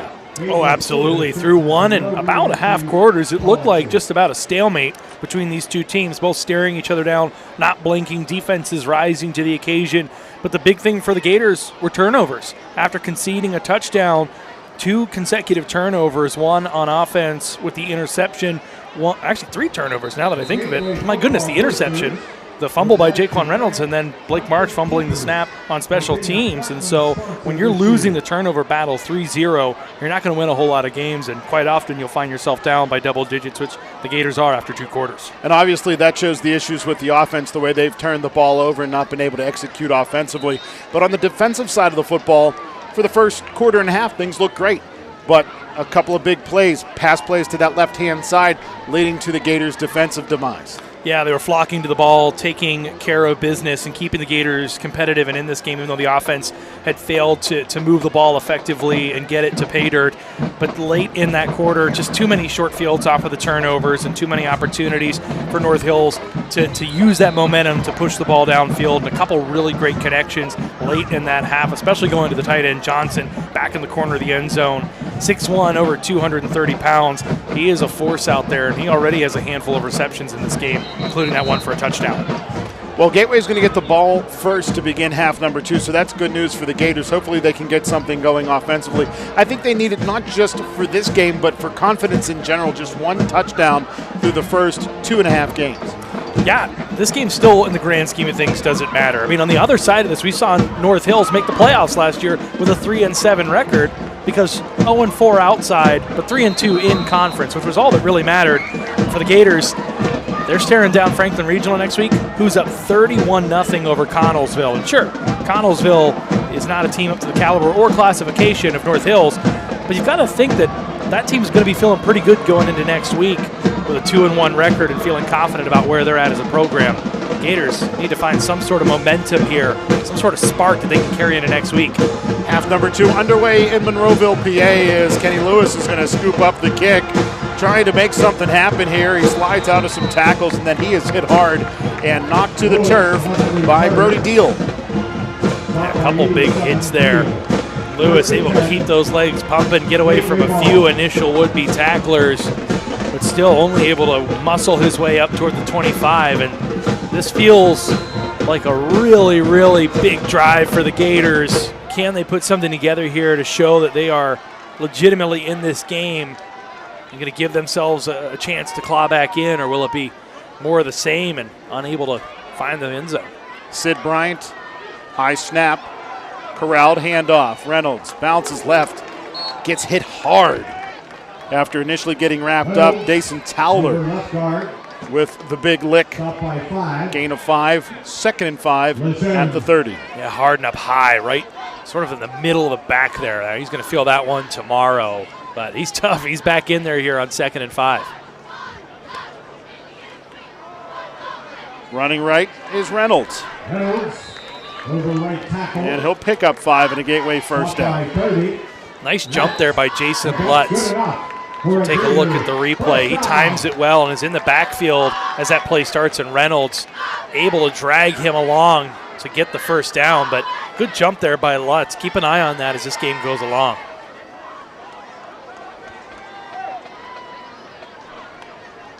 Bryant, hands off, Reynolds running right. And that right angle was cut off by Dason Towler, who's come out of House of Fire here in half 2 for North Hills. Of course, he made his presence known in half 1, including picking up the muff punt snap. Yeah, just unblocked there, was able to keep contained and force Reynolds down at the line of scrimmage. Setting up the screen. Pass to this near side left, nothing doing as the pass was heading towards, is incomplete. it was headed towards Dyson Harper, but incomplete. And I think that was a good job by Bryant to just kind of throw that one away because he saw the play breaking down. Yeah, live to fight for another down. Don't lose any more yardage. You're already in a 3rd and 10 situation. Give yourself a puncher's chance at trying to convert here. Going to try to get the ball downfield. I need to try and find a soft spot in this defense.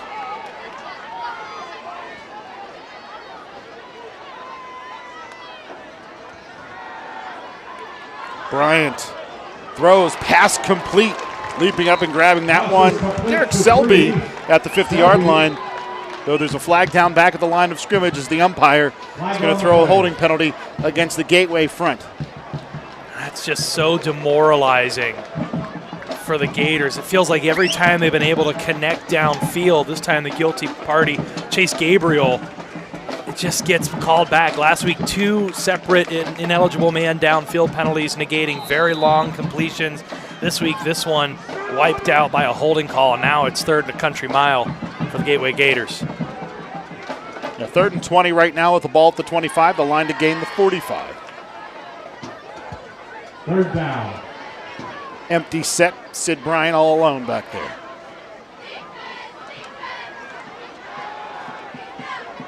Steps up into the pocket, tosses it away, and the pass will be incomplete. What muscle there by Sid Bryant, not just to keep his feet, but to get a pass in the general vicinity of Kenny Lewis. A little bit more oomph on that football, and that's a completed pass. Yeah, good job. You know, we forget that Sid Bryant has some real size to him. You know, he clocks in at 6'2", 200 pounds, so you know he's got some real size back there, and he did everything he could. That's one thing through these 2 games here, about a game and a half we've seen from Sid Bryant. So he's a gamer. He's going to go out there and he's going to give you everything he's got. And so far, it's been a bit of a tough sled, but not for a lack of effort out of the backup QB. High snap this time on the punt snap to Marsh, and this will take a roll in favor of Gateway across the 50 to the 46. Ultimately, not a great punt, just a net punt of about 29 yards, but considering the high snap, Marsh did the best he could with that one. Yeah, last time the snap too low and Marsh unable to corral it. This time a little high. He's had to play center field back there, as the Gators have had a tough go of it at the long snapping position tonight, but able to at least push North Hills back into their own side of the field, even if just by about 4 yards. Now it's up to the defense. Can they get a takeaway? Can they flip the field? Can they score some points? Try to pick up the slack for the offense and try and just build some momentum, get the Gators on the board, show some signs of life. Handoff running from left to right is Jack Martin, who has a touchdown to his credit today for North Hills. Carries that football into Gators territory, forced out of bounds, 2 yards shy of the line to gain. For as excellent as he's been the last couple games, Mark Knight just unable to get away there to keep contain. And the ball carrier, Martin, able to get to the edge there and then smooth sailing down the sidelines for at least a few yards to set up 2nd and short. Davis pressured as he rolls to his left. The pass low is caught, and it would have been well served for Sebastian Lopez to not catch that football, because that basically negated the 8 yards gained on first down. Now it's 3rd and 10. Yeah, big break there as the Indians just trying to make something out of nothing there, and Connor Davis unable to get that one on the target well enough for Lopez to be able to catch that in stride and get some yards after the catch. And good job by Kenny Lewis just sort of walloping him there behind the line of scrimmage.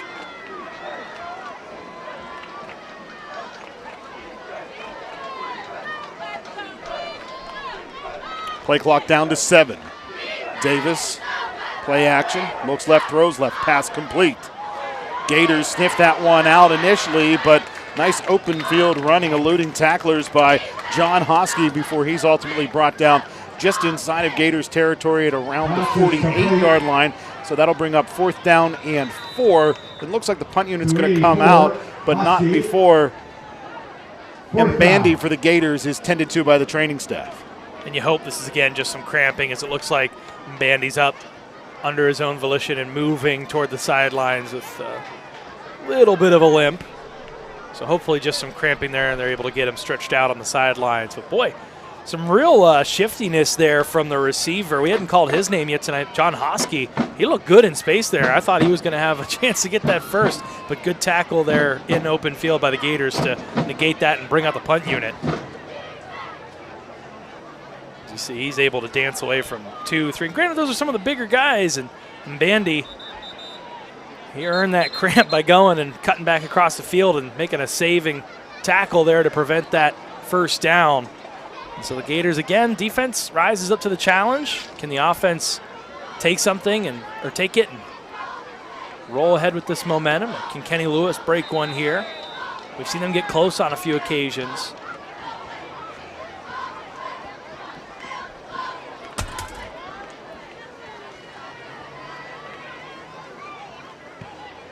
Temple punts this one away for the North Hills Indians. Kenny Lewis allows it to take a hop, and it will roll all the way down to the 1-yard line. And Brett Fonzie dives on that football at the 1. So Gateway starts 99 yards from pay dirt. That's the best punt we've seen from certainly either team thus far tonight, but North Hills had really struggled. We've seen a lot of short punts. We saw a pooch punt at one point from the Indians, and that time that was a thing of beauty, and now the Gators have the entire length of the field to go, and field position is such an important component of the game, sort of the game within the game, setting yourself up for success, and now no room for error if you're the Gateway Gators here with your heels dug in against your own end zone.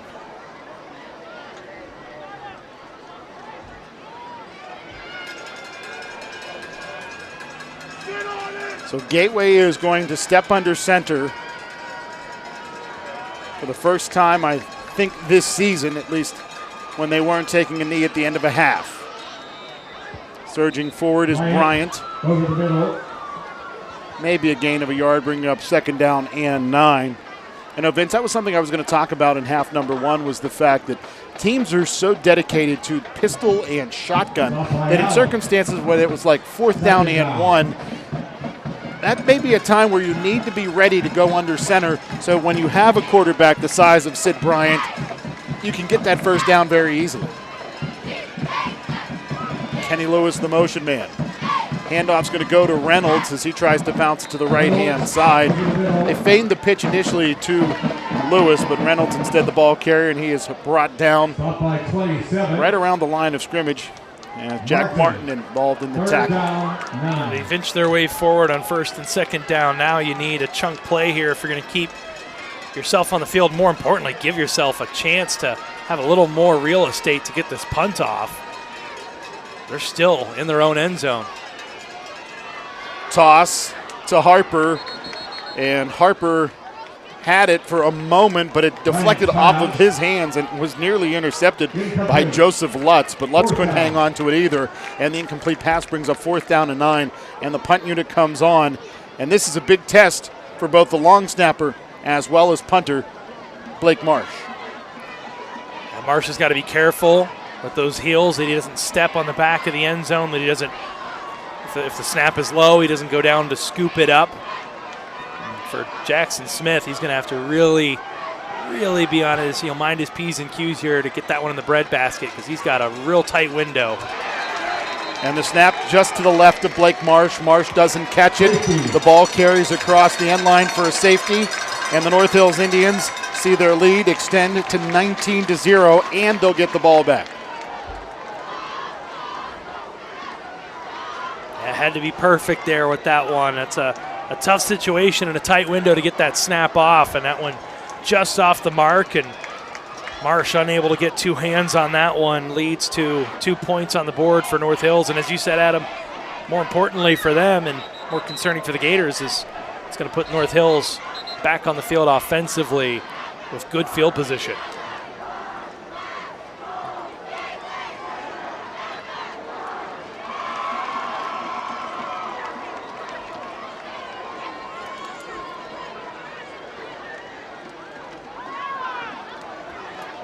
Like I said, the Gators are going to give the ball back to North Hills after the safety, as Blake Marsh will punt this one away. Free kick by Marsh.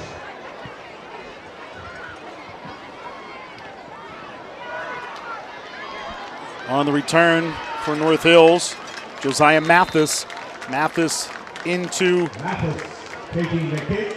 Gators territory to the Off by Knight. 46-yard First line. down. And misspoke moments ago when I had credited that touchdown in half number 1 to Jack Martin. It was Josiah Mathis who had that first TD of the game for the North Hills Indians, running down that left side of the field. Yeah, ran the nice wheel route, got the DBs to bite, and then got behind the defense. Marsh, without having to field the snap there, was able to just sort of hold that one and get a good kickoff, but a nice return there for the Indians. And once again, the Gators have to dig in here with an opponent starting in their territory, trying to cling to whatever sort of signs of life and trying to get back into this one down 19. Draw handoff. Towler has nowhere to go as the Gators are in the backfield. Tackle ultimately by TJ Mitchell for Gateway. Good stop there on first down, winning the battle at the line of scrimmage and plugging up any and all available avenues there. Can they do it consistently, and can they try to get them off the field before this clock? We're already about halfway through the third quarter, so again, a game where they're down a little bit, got to start thinking about the time.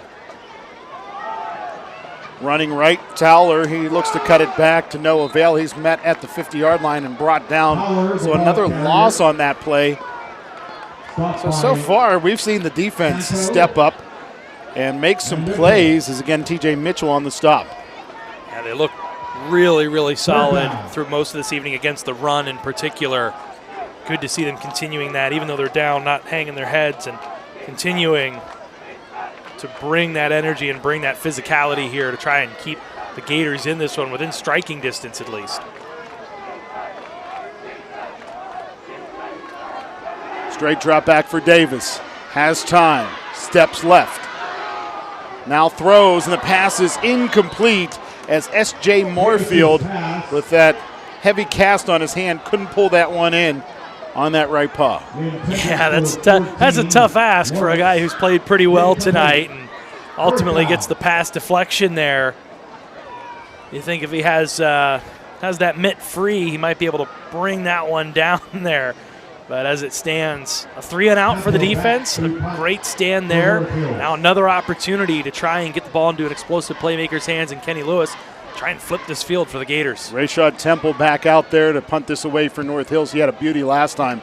This one will deflect off the hands of Kenny Lewis, and he'll have to cover it up out towards the 22-yard line. Of course, I think he felt a little snake-bitten after the previous punt by Temple, carried all the way down to the 1-yard line, and the Indians downed it there and ended up costing the Gators 2 points.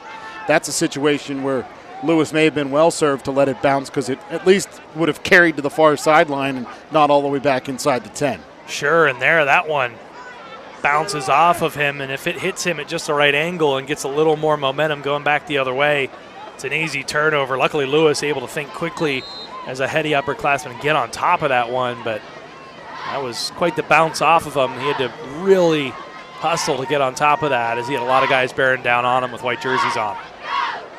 Sid Bryant, 6'2", 200-pound junior QB. Option left, he'll keep it himself, straight up the gut. He's got the first down, still on his feet, across the 40 to around the 41 or 42. You know, the few times they've run some design runs for Bryant tonight, he's looked awfully good with the ball in his hands, and they're probably about one shoestring tackle away from potentially breaking that one for, if not pay dirt, a whole heck of a lot more yards there. That was nice. Gators to the ground again. Gain of about 2 for Jaquan Reynolds before he is driven back.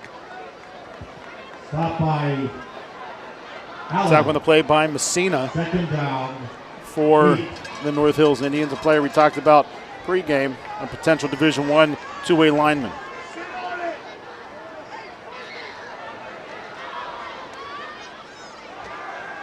Again, the quarterback draw. Bryant dragging white jerseys with him out to the 49. A gain of about 4 makes it third and a very manageable 3. Yeah, good job there, just taking what he could get, falling forward, using that size to his advantage. Nice little draw play there, little spin at the end. Does a good job hanging onto the ball. Liking these quarterback runs. Hand off, Reynolds, he's got a crease, he's got a first down. Hit hard as he carries it inside of the 45 to around the 44. Boy, has he been taking a beating thus far tonight. We're used to seeing Reynolds dish a lot of that out due to that low center of gravity he has. He's not the tallest back in there. He gets sort of stood up at the end of the play. Takes a bit of a shot there from what looks like Stephen Murphy, excuse me. Again, the handoff to Reynolds. He lost his footing at around the 45 and still able to pick up about a yard before going down to the turf with a bit of assistance from Ryan Carey. Let's see if they continue up tempo here. You know, one thing to keep in mind, the last time the Gators were driving, North Hills called a timeout, and it felt like it sucked the momentum out of this up tempo, fast-paced offense. When the Gators get into a bit of a groove like this, they've been able to catch defenses off guard for stretches, just haven't been able to score yet. Handoff Reynolds, nothing doing there as Carey was in the backfield basically upon the handoff. Jacob Santo got his lunch eaten that time by Ryan Carey. Yeah, Carey just in the backfield there before anything could really develop, as it looks like there's an Indian down on the field, Jacob Lutz, who has made a few plays here in the second half. So that's going to, again, bring this game to a halt. Looks like just cramping for Lutz, thankfully, but again, brings this dynamic offense to a bit of a halt. And now they've got a lot of time to think about what the heck they're going to try to do here on 3rd and 14. And this is the second time we see Lutz go down with the cramp this evening. And while the temperatures aren't beastly, not at all like they were in week 0, you know, lots of humidity out there. And if you don't hydrate properly throughout the day, you come across issues like this once you get into the evening, especially when the humidity ramped up after that brief rainstorm rolled through this part of Monroeville earlier this evening. And the reason I say this part of Monroeville earlier this evening is I heard from people throughout the community that they didn't get rain wherever they lived here in the Monroeville area, but it did right here at Gateway High School. And you saw on that graphic moments ago, 84% humidity right now. 84% humidity with 72-degree temperatures. Gators going to get a little gift wrap there, 5 yards. Hard count, getting a jump. But yeah, Adam, you think about how thick the air is down there and what these guys are having to deal with, and I'm sure we're only going to continue to see some more cramping as this one continues. Actually saw some low-lying fog in the valley below us while the sun was still out after that rain had passed. Motion man from left to right for the Gators. The tight end Knight.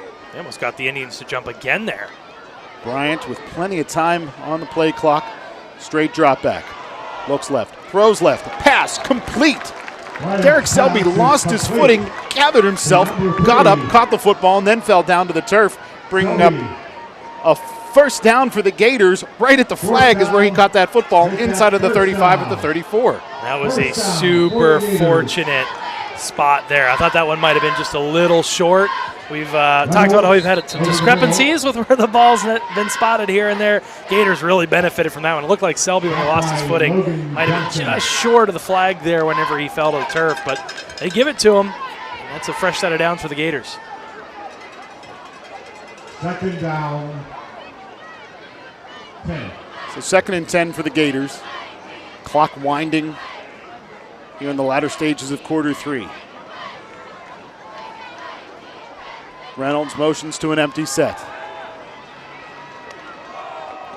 Toss to the left-hand side is incomplete. Nice coverage by Jack Martin for North Hills, breaking up the pass intended for Kenny Lewis. Yeah, Martin all over that. Does a good job not getting in there too soon and initiating unnecessary contact. Is just able to get that hand right there, that right arm right up in front of the receiver. That's textbook right there.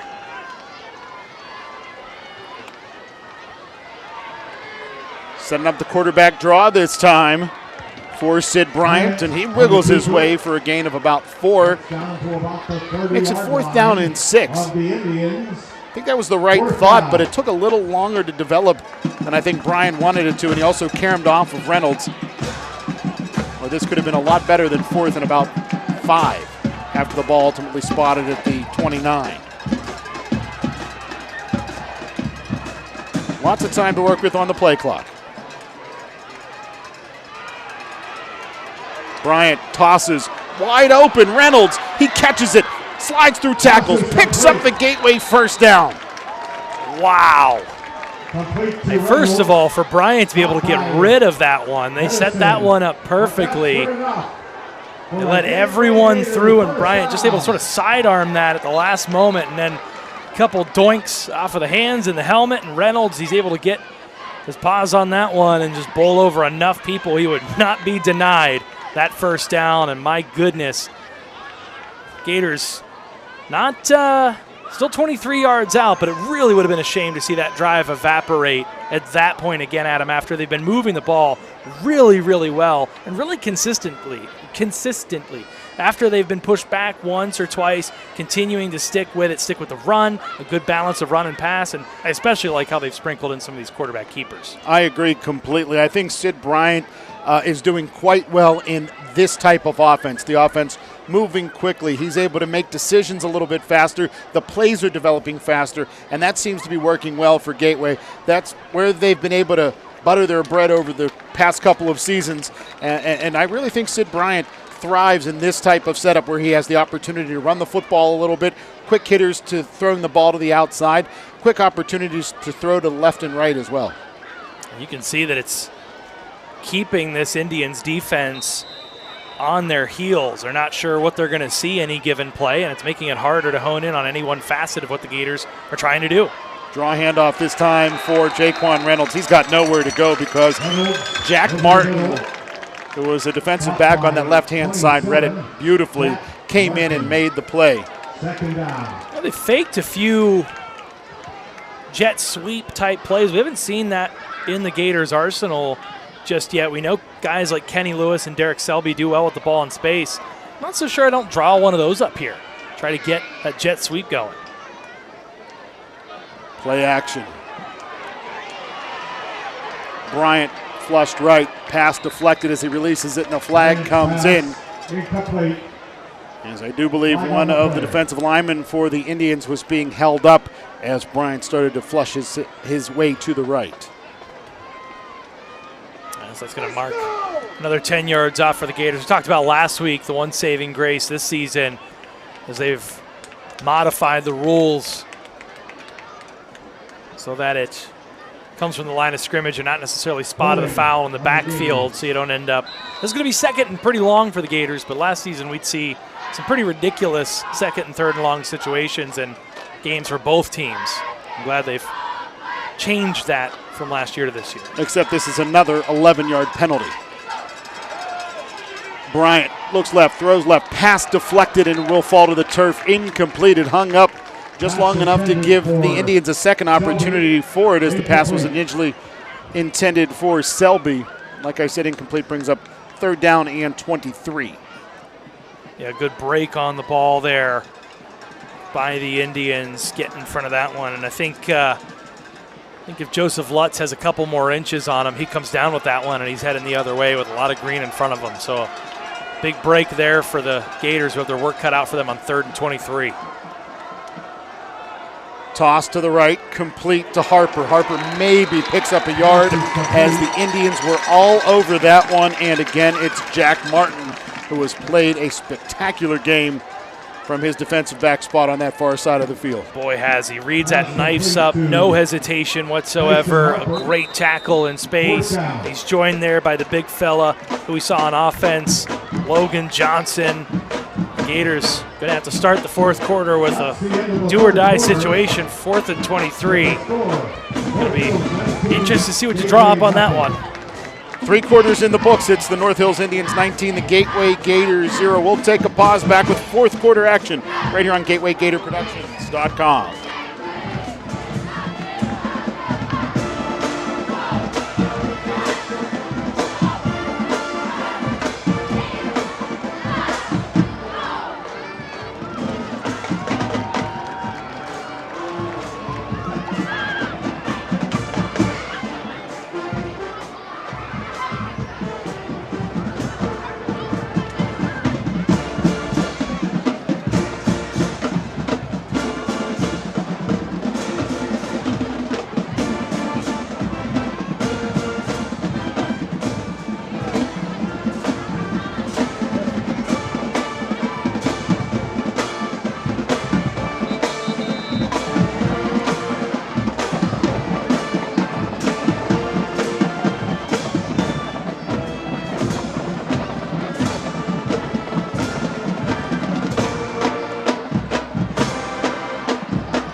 Gateway faces 4th down and 23 to begin quarter number 4.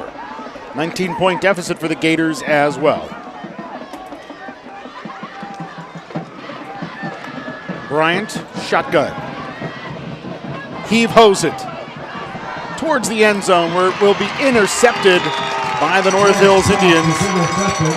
Julius Green with the INT. Green, a pivotal part of the offense in half 1, hasn't toted the rock here in half number 2, but comes up with a big pick on the defensive side for the North Hills Indians. Yeah, a bit of a hope and a prayer there from Sid Bryant. Just tries to put that one into the end zone and give the Gators a chance to get under it. And Green doing a good job playing center field back there at the safety position. And just sort of getting under that one, high pointing the ball and getting that turnover. That's the 4th turnover for the Gators tonight.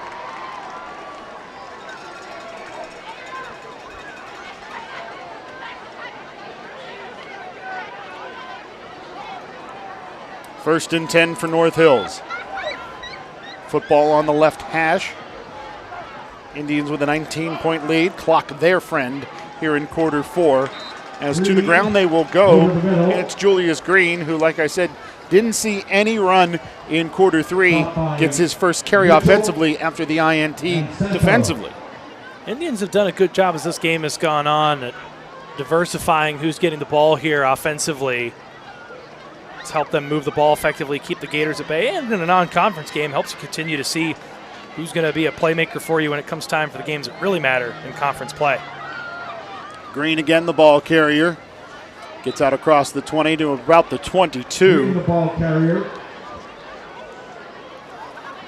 Host of Gators involved on the tackle. First there was TJ Mitchell, also Ahmad Harris on the stop.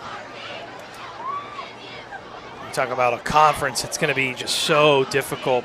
Penn Hills, Pine Richland going at it right now. 1-point game, Indians up 18-17. Shaler up 28-14 on Plum in a battle of 2-0 teams. That was a conference from top to bottom that's got a lot of talent in it. And don't forget about Woodland Hills. While they may be struggling a bit this evening against Penn Trafford, at least early on, they were a team that was 2-0 coming into tonight. Funny you should say that. They fell behind 21-0 behind Penn Trafford. They've pulled within 9. It's 28-19 in that game for the Wolverines. So a bit of resiliency there from a team that, as we saw last week, can score points in bunches and can score from anywhere on the field, especially when you get the ball into the hands of Scoop Smith. Yeah, Walter to Smith last week was a fantastic connection for Woodland Hills, and that was the demise of the Gateway Gators. 4th and 8 for North Hills. Snap, slide through the hand of the punter. The ball is kind of tossed forward into the hands of TJ Mitchell, and he'll take it in the end zone for a Gateway touchdown, and a special teams blunder for the Indians leads to points for the Gateway Gators. All of a sudden with 10:35, you find yourself down just a couple of scores. A big play there. We've been talking about generating a turnover and generating points off of it. The Gators come through big there. TJ Mitchell able to pick that one off on the errant toss on special teams. Takes it to the house. I believe it was Rashad Temple, again, the punter for the North Hills Indians. And like I said, the punt was low, or the snap was low. He was trying to run to his right, trying to make something happen. The Gators were all over him. And, as he was falling down, I don't know if he lost the ball or he tried to pitch it forward or whatever happened. The ball ended up in the hands of TJ Mitchell, who took it into the end zone for a Gateway touchdown. And now the Gators are going to go for 2, down by 13. Makes sense. You try and get yourself within 11, and then from there, you're a touchdown, 2-point conversion, and a field goal away. Timeout. Gators.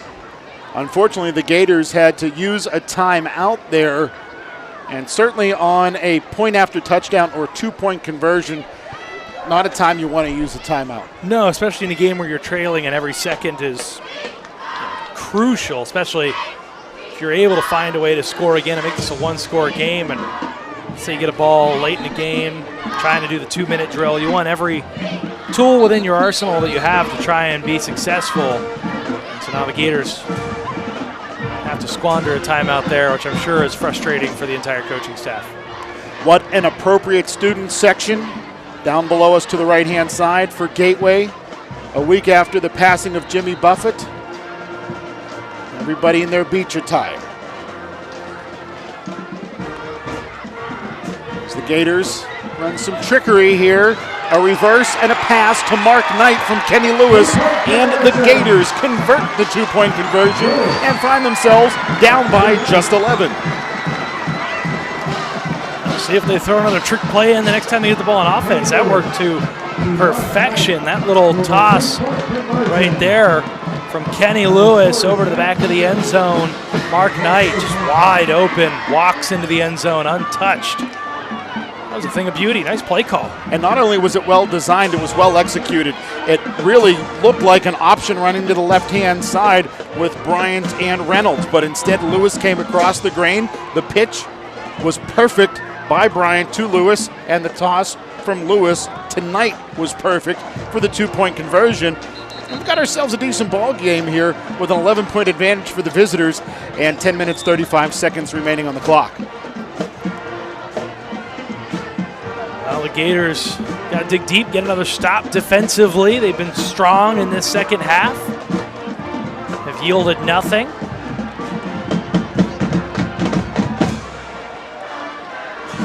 Boy, one more takeaway could really lift the lid off of this place. And got some energy in the crowd again. Got some buzz down on the field, some belief and some signs of life from the Gators.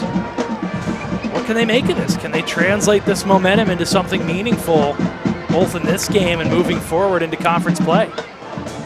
Blake Marsh will kick off for Gateway. Surprise onside. The ball will not make it 10 yards, though. So it'll be a legal touching by the Gateway Gators, and North Hills is going to have the ball inside of Indians territory. Great idea. Marsh just didn't get enough leg into it on the surprise onside. Yeah, I was about to say the same thing. I think it's a great call. You've got 10 and a half minutes left. That goes by quicker than you think, so you try and take a gamble here. Fortune favors the bold, but just unable to get enough on that. So you give it back to North Hills, and if there's any unit you really trust here in this second half to try and come up in this sort of situation, though, it's the defense that has played incredibly well through much of this game, including this third quarter and the start of the fourth.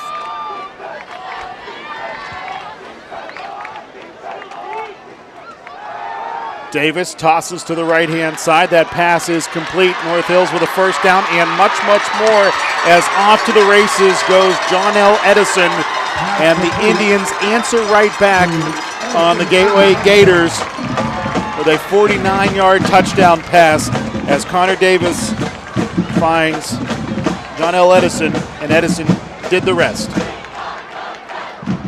And a third touchdown pass for Davis tonight, who's looked incredibly sharp. That time, just a simple pitch and catch, and a combination of not a great angle or tackle effort there by Lewis. And off to the races for the long touchdown. Go the Indians. John L. Edison, 5'11" freshman, a big play there for the young man that wears number 6 for the visiting Indians.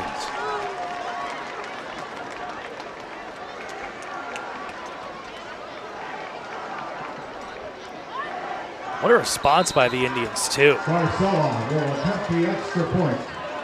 Just one offensive play after that Gators touchdown. Scarcella on for the PAT. He has one PAT and a field goal to his credit, making 2 points after touchdown. And it is 26-8. And there was life moments ago for Gateway, but North Hills did their best to take most of that hope away from the homestanding Gators. And if you are the Gators, you're going to need a quick score here. You're going to need, if you want to have some hope or you want to try to build that hope back in, that you might have that puncher's chance at a miracle here, you're going to need to score quick. Going to need a big play, maybe a big return. And we saw some, in the peripheral, I saw some coaching up there, grabbing Kenny Lewis and trying to instill some confidence back into the young man. You can tell he's frustrated that he missed the boat on that one, wasn't able to bring Edison to the turf. But But now he gets a chance. They've been kicking his way the entire night. I'm sure North Hills has watched the film on Terrence Cole and has tried to keep the ball away from him. So you gave up 6, but Kenny Lewis is one of those guys with the ball in his hands that can go back and get 6 the other way, and he has the opportunity potentially to do so here. We have seen so many different people kick the ball for the North Hills Indians this evening. Scarcella has kicked field goals. Now Daniel Dalton will kick off here, as this one will take one bounce through the hands of Terrence Cole. So he'll have to retreat and pick it up at around the 1 yard line. Breaks free though across the 20, still on his feet at the 25. Pulling away from tacklers, and now will be brought down at the 25 as a second wave of white jerseys comes up to make the tackle, led by Sebastian Lopez. My goodness, is he fun to watch with the ball in his hands. He doesn't get going north to south here, Adam, until you see at least 2-3 white jerseys at about the 10-yard line. Gets converged on inside the 10, makes 2 guys miss, is able to keep himself up through another couple would-be tacklers. I mean, they got to start trying to figure out a way to get this guy the ball on offense, because he's just so hard to bring down. Sid Bryant sends Reynolds motion to the right. Looking left the whole way as Bryant has Kenny Lewis wide open. He catches it at the 40. He has 2 Indians to beat as he cuts across the grain. Now looking to cut it back the other way as half the defense gets there.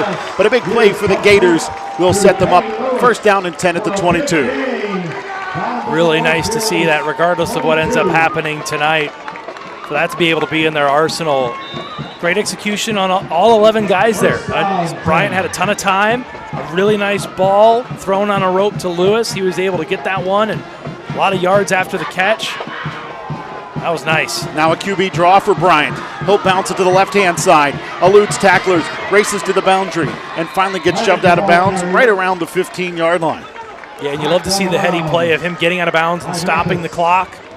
9:38. And we talked about it, Adam, if they wanted to try and claw back into this one and give themselves at least the hope that they could get back into it, you need a quick touchdown. In under a minute, they flipped the field. Now they're in the red zone. Timeout taken by North Hills, and I think that's a smart idea there because 2 big plays by Gateway. One obviously huge on the pass to Kenny Lewis, but a nice QB draw there because it seemed like the Indians were on their heels anticipating a pass, and Bryant exploited that. Absolutely he did. And seems like every time the Gators offense has gotten rolling in that up-tempo offense, there's been a stoppage in play that has sort of grinded that momentum to a halt. So if you're North Hills, trying to do that as well, but certainly defense looked out of sorts on their heels in their own red zone. The Gators, another golden opportunity here to, if nothing else, like we've talked about, Adam, just go into next week, whether or not we know if Brad Birch is going to be back or not, just for the other 10 guys on the offensive side of the ball to have some things go right, to build some momentum, to get some mojo going into conference play, by being able to go out there, move the ball effectively, and hopefully come away with some points.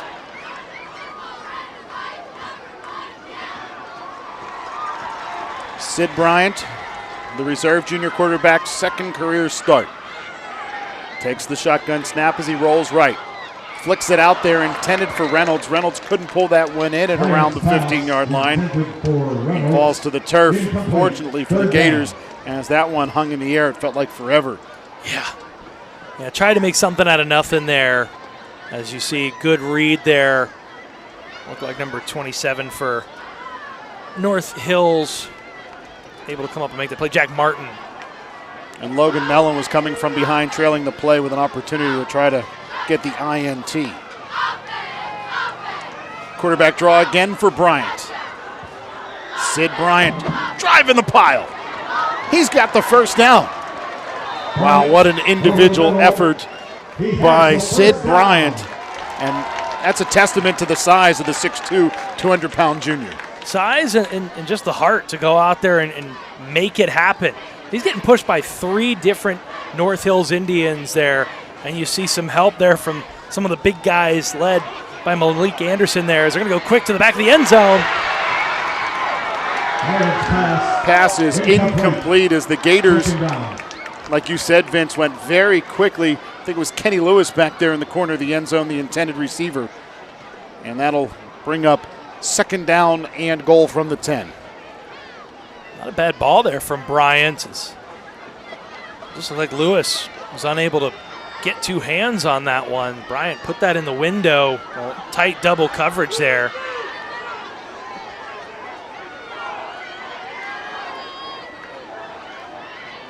Setting up the screen. Toss complete. And Reynolds is brought down in the backfield. There was one Indian who could have made the play, and he did. Israel Armstead, the sophomore, with a huge play for North Hills. Great read by the linebacker. Yeah, good hustle there, good closing speed. Like you said, Gators look like they did about 95% of everything right that you'd love to see on that play, and one guy that had the capability to blow it up just made a really, really good play on that one. 3rd and goal from the 13. Option left. Now it's a forward pitch to Reynolds, and he gets hit hard. And again, it's Israel Armstead making the defensive play for the Indians. You can see Jaquan Reynolds is starting to feel the frustration of he's gotten walloped a bunch of times tonight. He's going to be sore tomorrow. What a gamer he is to stand in there and try to make something out of this, but just takes a huge, huge hit from the aforementioned Israel Armstead. So it's 4th and goal for the Gators at the 14.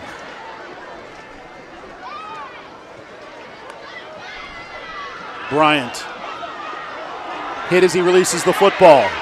And the pass is incomplete. Now there's a flag down. There's one in the backfield as well. So at minimum, we're going to replay the down because Stephen Murphy in the end zone was guilty of defensive pass interference, but there's a flag behind the line of scrimmage that may be holding against the Gators.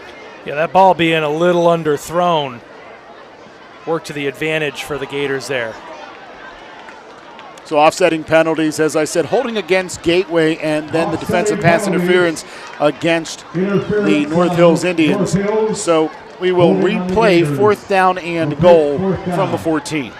If nothing else, they get more reps in this kind of situation. But yeah, that ball being a little underthrown, Lewis tried to come back to it and was very obviously impeded from being able to do so. Unfortunately, there was a hold on that player. It could have led to a 1st and goal right down there at the 1, but another chance here, a little bit of life for the Gators. Bryant, time, looks right, throws right, nearly intercepted, and had that one been caught, Jack Martin may have taken it to the house, but the incomplete pass brings up another turnover on downs for the Gators, and the Gators squander another opportunity inside of the North Hills red zone. Yeah, I think the thing that's most frustrating, Adam, and I'm sure a lot of Gators fans at home can attest to this as well, is we're seeing that they can move the ball, that they can get into a rhythm, that they have dynamic playmakers, and that Sid Bryant looks capable at the quarterback position. They just can't punctuate these drives. They've gotten the ball deep into enemy territory all 3 games on separate occasions and just have come away with, other than that keeper by Brad Birch, no points to show for it. The only points tonight coming from that special teams play by T.J. Mitchell. Indians will go to the ground, and I think this is going to be North Hills just grinding the clock away as they hand off to Julius Green, and he picks up a yard or 2. Well, at this point, even if you take 3 and out and you only salt away a couple minutes off the clock, you're not turning it over. You're not making any disastrous plays that are going to lose you the game. There's nothing else you can really do if you're North Hills to win this game tonight, but you could certainly lose it if you don't pay attention to what you're doing. Play clock down to 10. As I said, North Hills very happy to milk as much clock as possible. Toss to the right-hand side this time is complete to Logan Johnson, who has certainly made an impact in tonight's football game as he's tossed out of bounds by Kenny Lewis. And a good job by Lewis trying to keep him upright and forcing him out of bounds. It's a heady play. You see him dragging him toward the sidelines there. If you're Johnson, you need to be a little wiser there as a senior. Just fall, just go down. But good hustle and good awareness there situationally by Kenny Lewis to drag Johnson out of bounds. Hard count by Davis on 3rd down and 2. Maybe 3rd and 3, depending on where that flag exactly is, but it looks more like 3rd and 2 from our vantage point at least. To the ground go the Indians, and Green picks up the first down out to the 25. Yeah, got just enough. Good awareness of where he needed to get. You see him just sort of dive and stick that ball out as if he was lunging for the pylon that time, just ensuring that he gets that fresh set of downs and keeps this clock moving. Kenny Lewis involved in the tackle, also in on the stop, Mark Knight, who we talked about pregame. Clock winding, 6 minutes, 20 seconds remaining regulation. Gateway scoring just their 2nd touchdown of the season today here in half number 2. As again to the ground go the Indians, and it's Julius Green driving his way across the 30 towards the 35 before being brought down by a pair of Gators, including Kenny Lewis. Doling out some punishment there on that one, lowering the shoulder. You could hear that pop from all the way up here in the booth. Physical run there by Green. Ahmad Harris also in on that stop for Gateway. 2nd and 9 for the Indians.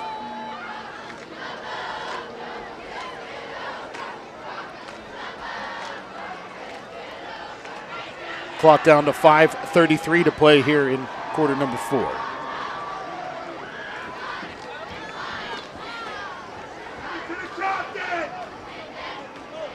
Handoff, Green runs right. First down and more. Driven to the boundary by Kenny Lewis. Green, the ball carrier. Stop by Lewis. Again, if nothing else, certainly you don't want to give up the first down there, but the Gators able to push him out of bounds, which at this point is delaying somewhat the inevitable, but at least that attention to detail by the Gators still there late in this one and trying to make the effort to get the ball back so the offense can continue to get some reps in this one in advance of next week's conference opener.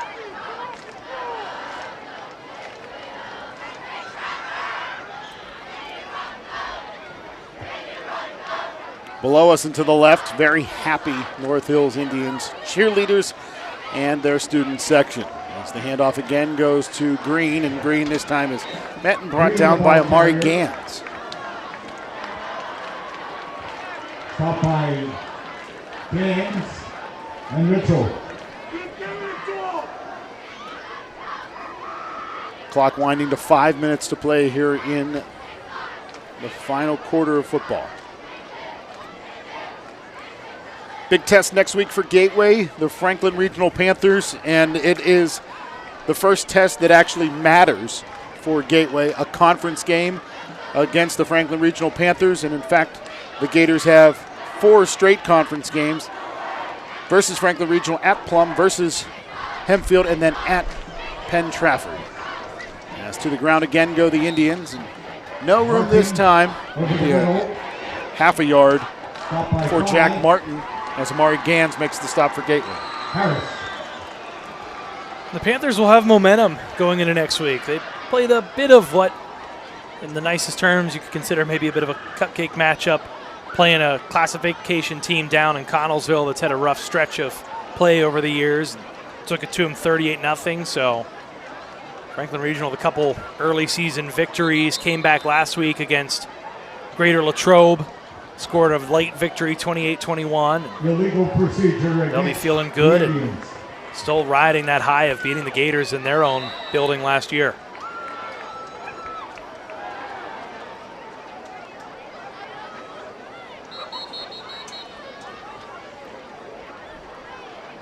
Gateway using a timeout with 3 minutes 50 seconds remaining here in the fourth quarter as the Indians face a 3rd down and 13. This gives us an opportunity to dive deeper into what's coming up here on our broadcast slate on GatewayGatorProductions.com. Girls volleyball on Thursday with Spencer Witt, and then Spencer will join Vince Russo next Friday night as the Gateway Gator football team takes on the Franklin Regional Panthers. Then it's girls soccer on Monday, September 18th, as Spencer Witt will be on the call as the Gators take on Greensburg-Salem. And then I will be back on the mic with Vince Russo on the road as the Gators take on the Plum Mustangs on Friday, September 22nd. Thursday, September 28th, girls volleyball, as the Gators take on Woody High. And then Bob Orquist will join our broadcast crew on Friday, September 29th, as the Gators take on the Hempfield Spartans. And then wrapping up what you see on your screen, boys soccer on October 5th against Plum, and then on the road, the football team at Penn Trafford in the Battle of the Bell. Penn Trafford, who led 21-0 over Woodland Hills and held on for a 28-26 win. Talk about a barn burner out that way. To the ground go the Indians, and they will battle their way forward for a gain of 5 or 6.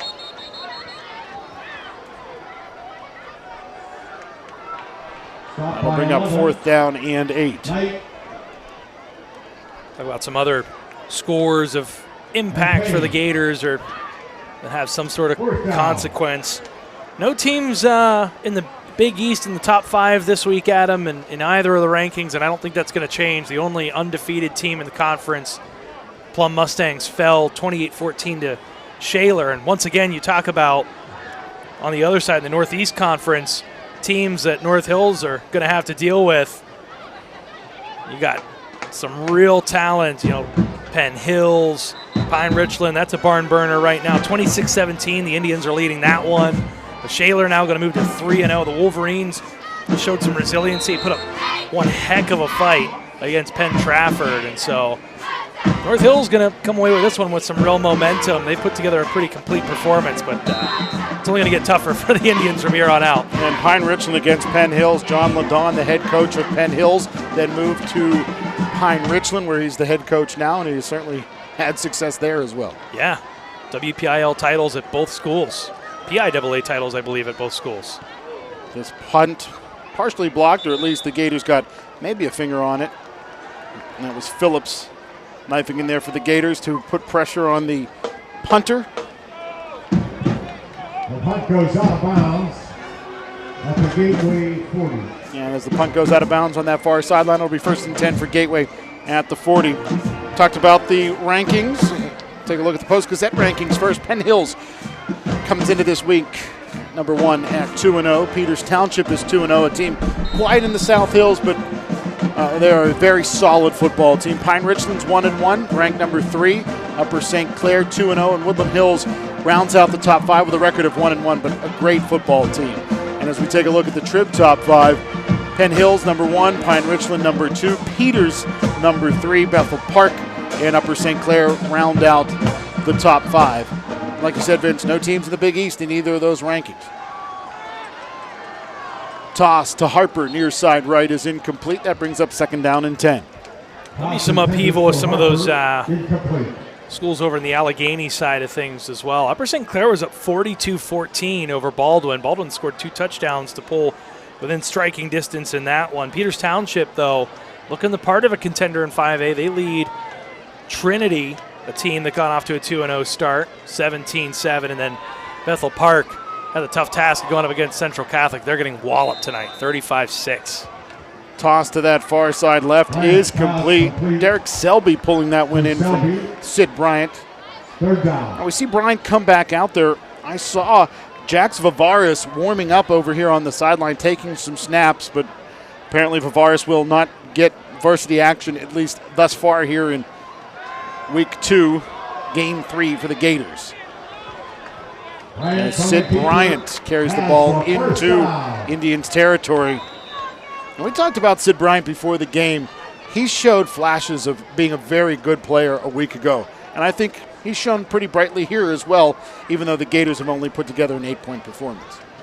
He sure has. He's shown, I think, clear development from last week to this week. And if he has to play again next week, you feel just that much more confident about what he might be able to do. And Bryant has his arm grabbed as he releases the football. And he's favoring that right arm as he gets back to his feet. You can see coming from behind for North Hills, one of their defensive linemen grabbed a hold of that arm. It was Jaleel McKinley-Jones who grabbed a hold of Bryant's arm, forcing that incomplete pass. Setting up the screen. High toss. And that one will be broken up as Jaquan Reynolds, fortunate to not get tattooed on that one, as again, Jack Martin flying in there. He has been a very impactful defensive player for North Hills tonight. Yeah, no interference call there. Reynolds was calling for it, but at that point with that ball hanging up there, both have a right to go up and try and get that ball. And it did look a little uncomfortable as Martin left his feet and his knees sort of went up toward that head area for Reynolds, and luckily he's up and fine, but that looked scary for a second there. Bryant looking right, throwing right, complete to Harper. Harper brought down at the 30. Those are those little flashes we see from Bryant. Yep, stands in the pocket, delivers a strike across the middle. A good job by Harper settling in there in the soft spot of the defense and taking a big pop there at the end from a couple Indians, but hanging on to that ball and a fresh set of downs. Bryant tossing to the right. The pass intended for Harper is incomplete, as again it's Martin on the coverage for the North Hills Indians. Second down. Now that time just the hit at the end there, forcing that throw up high, and Gators unable to connect on that one.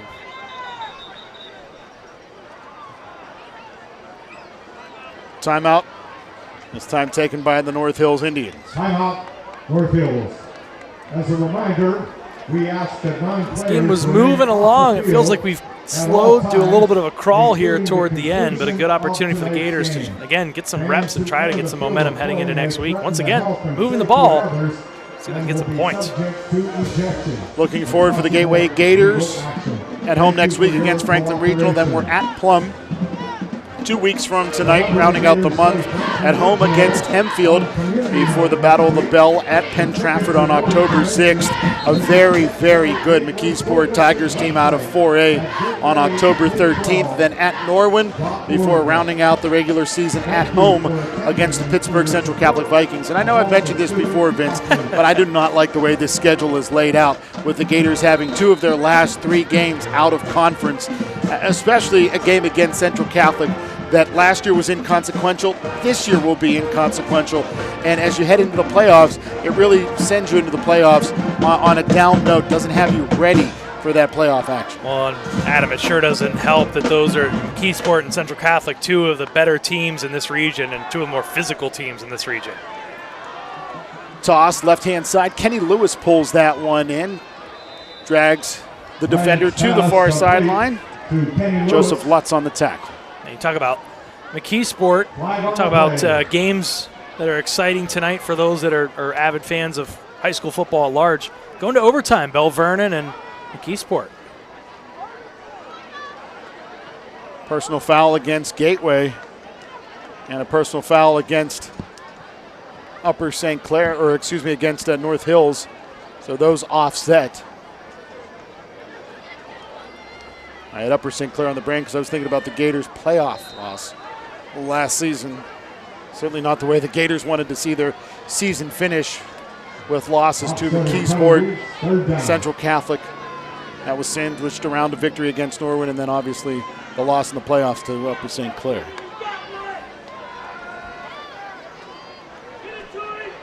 Bryant steps up into the pocket looking left.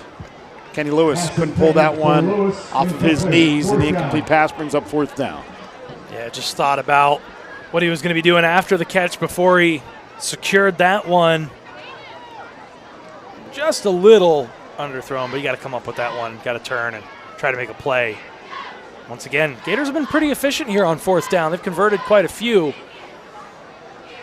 Going to have to do it one more time here.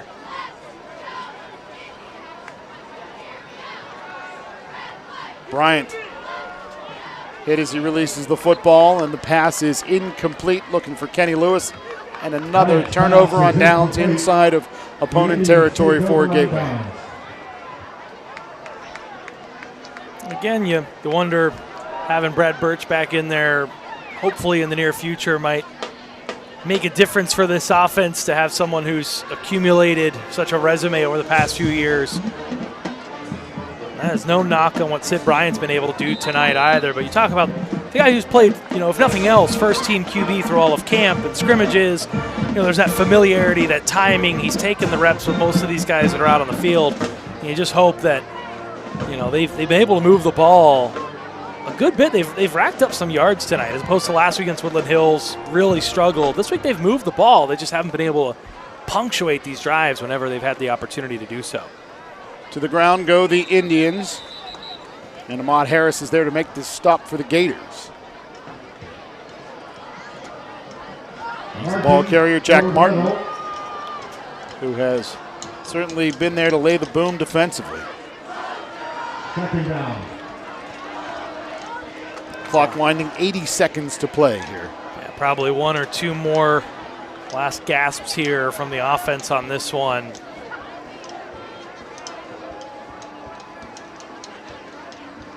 I don't have it readily available, but it's been a good long time since a Gators team started a season out 0-3.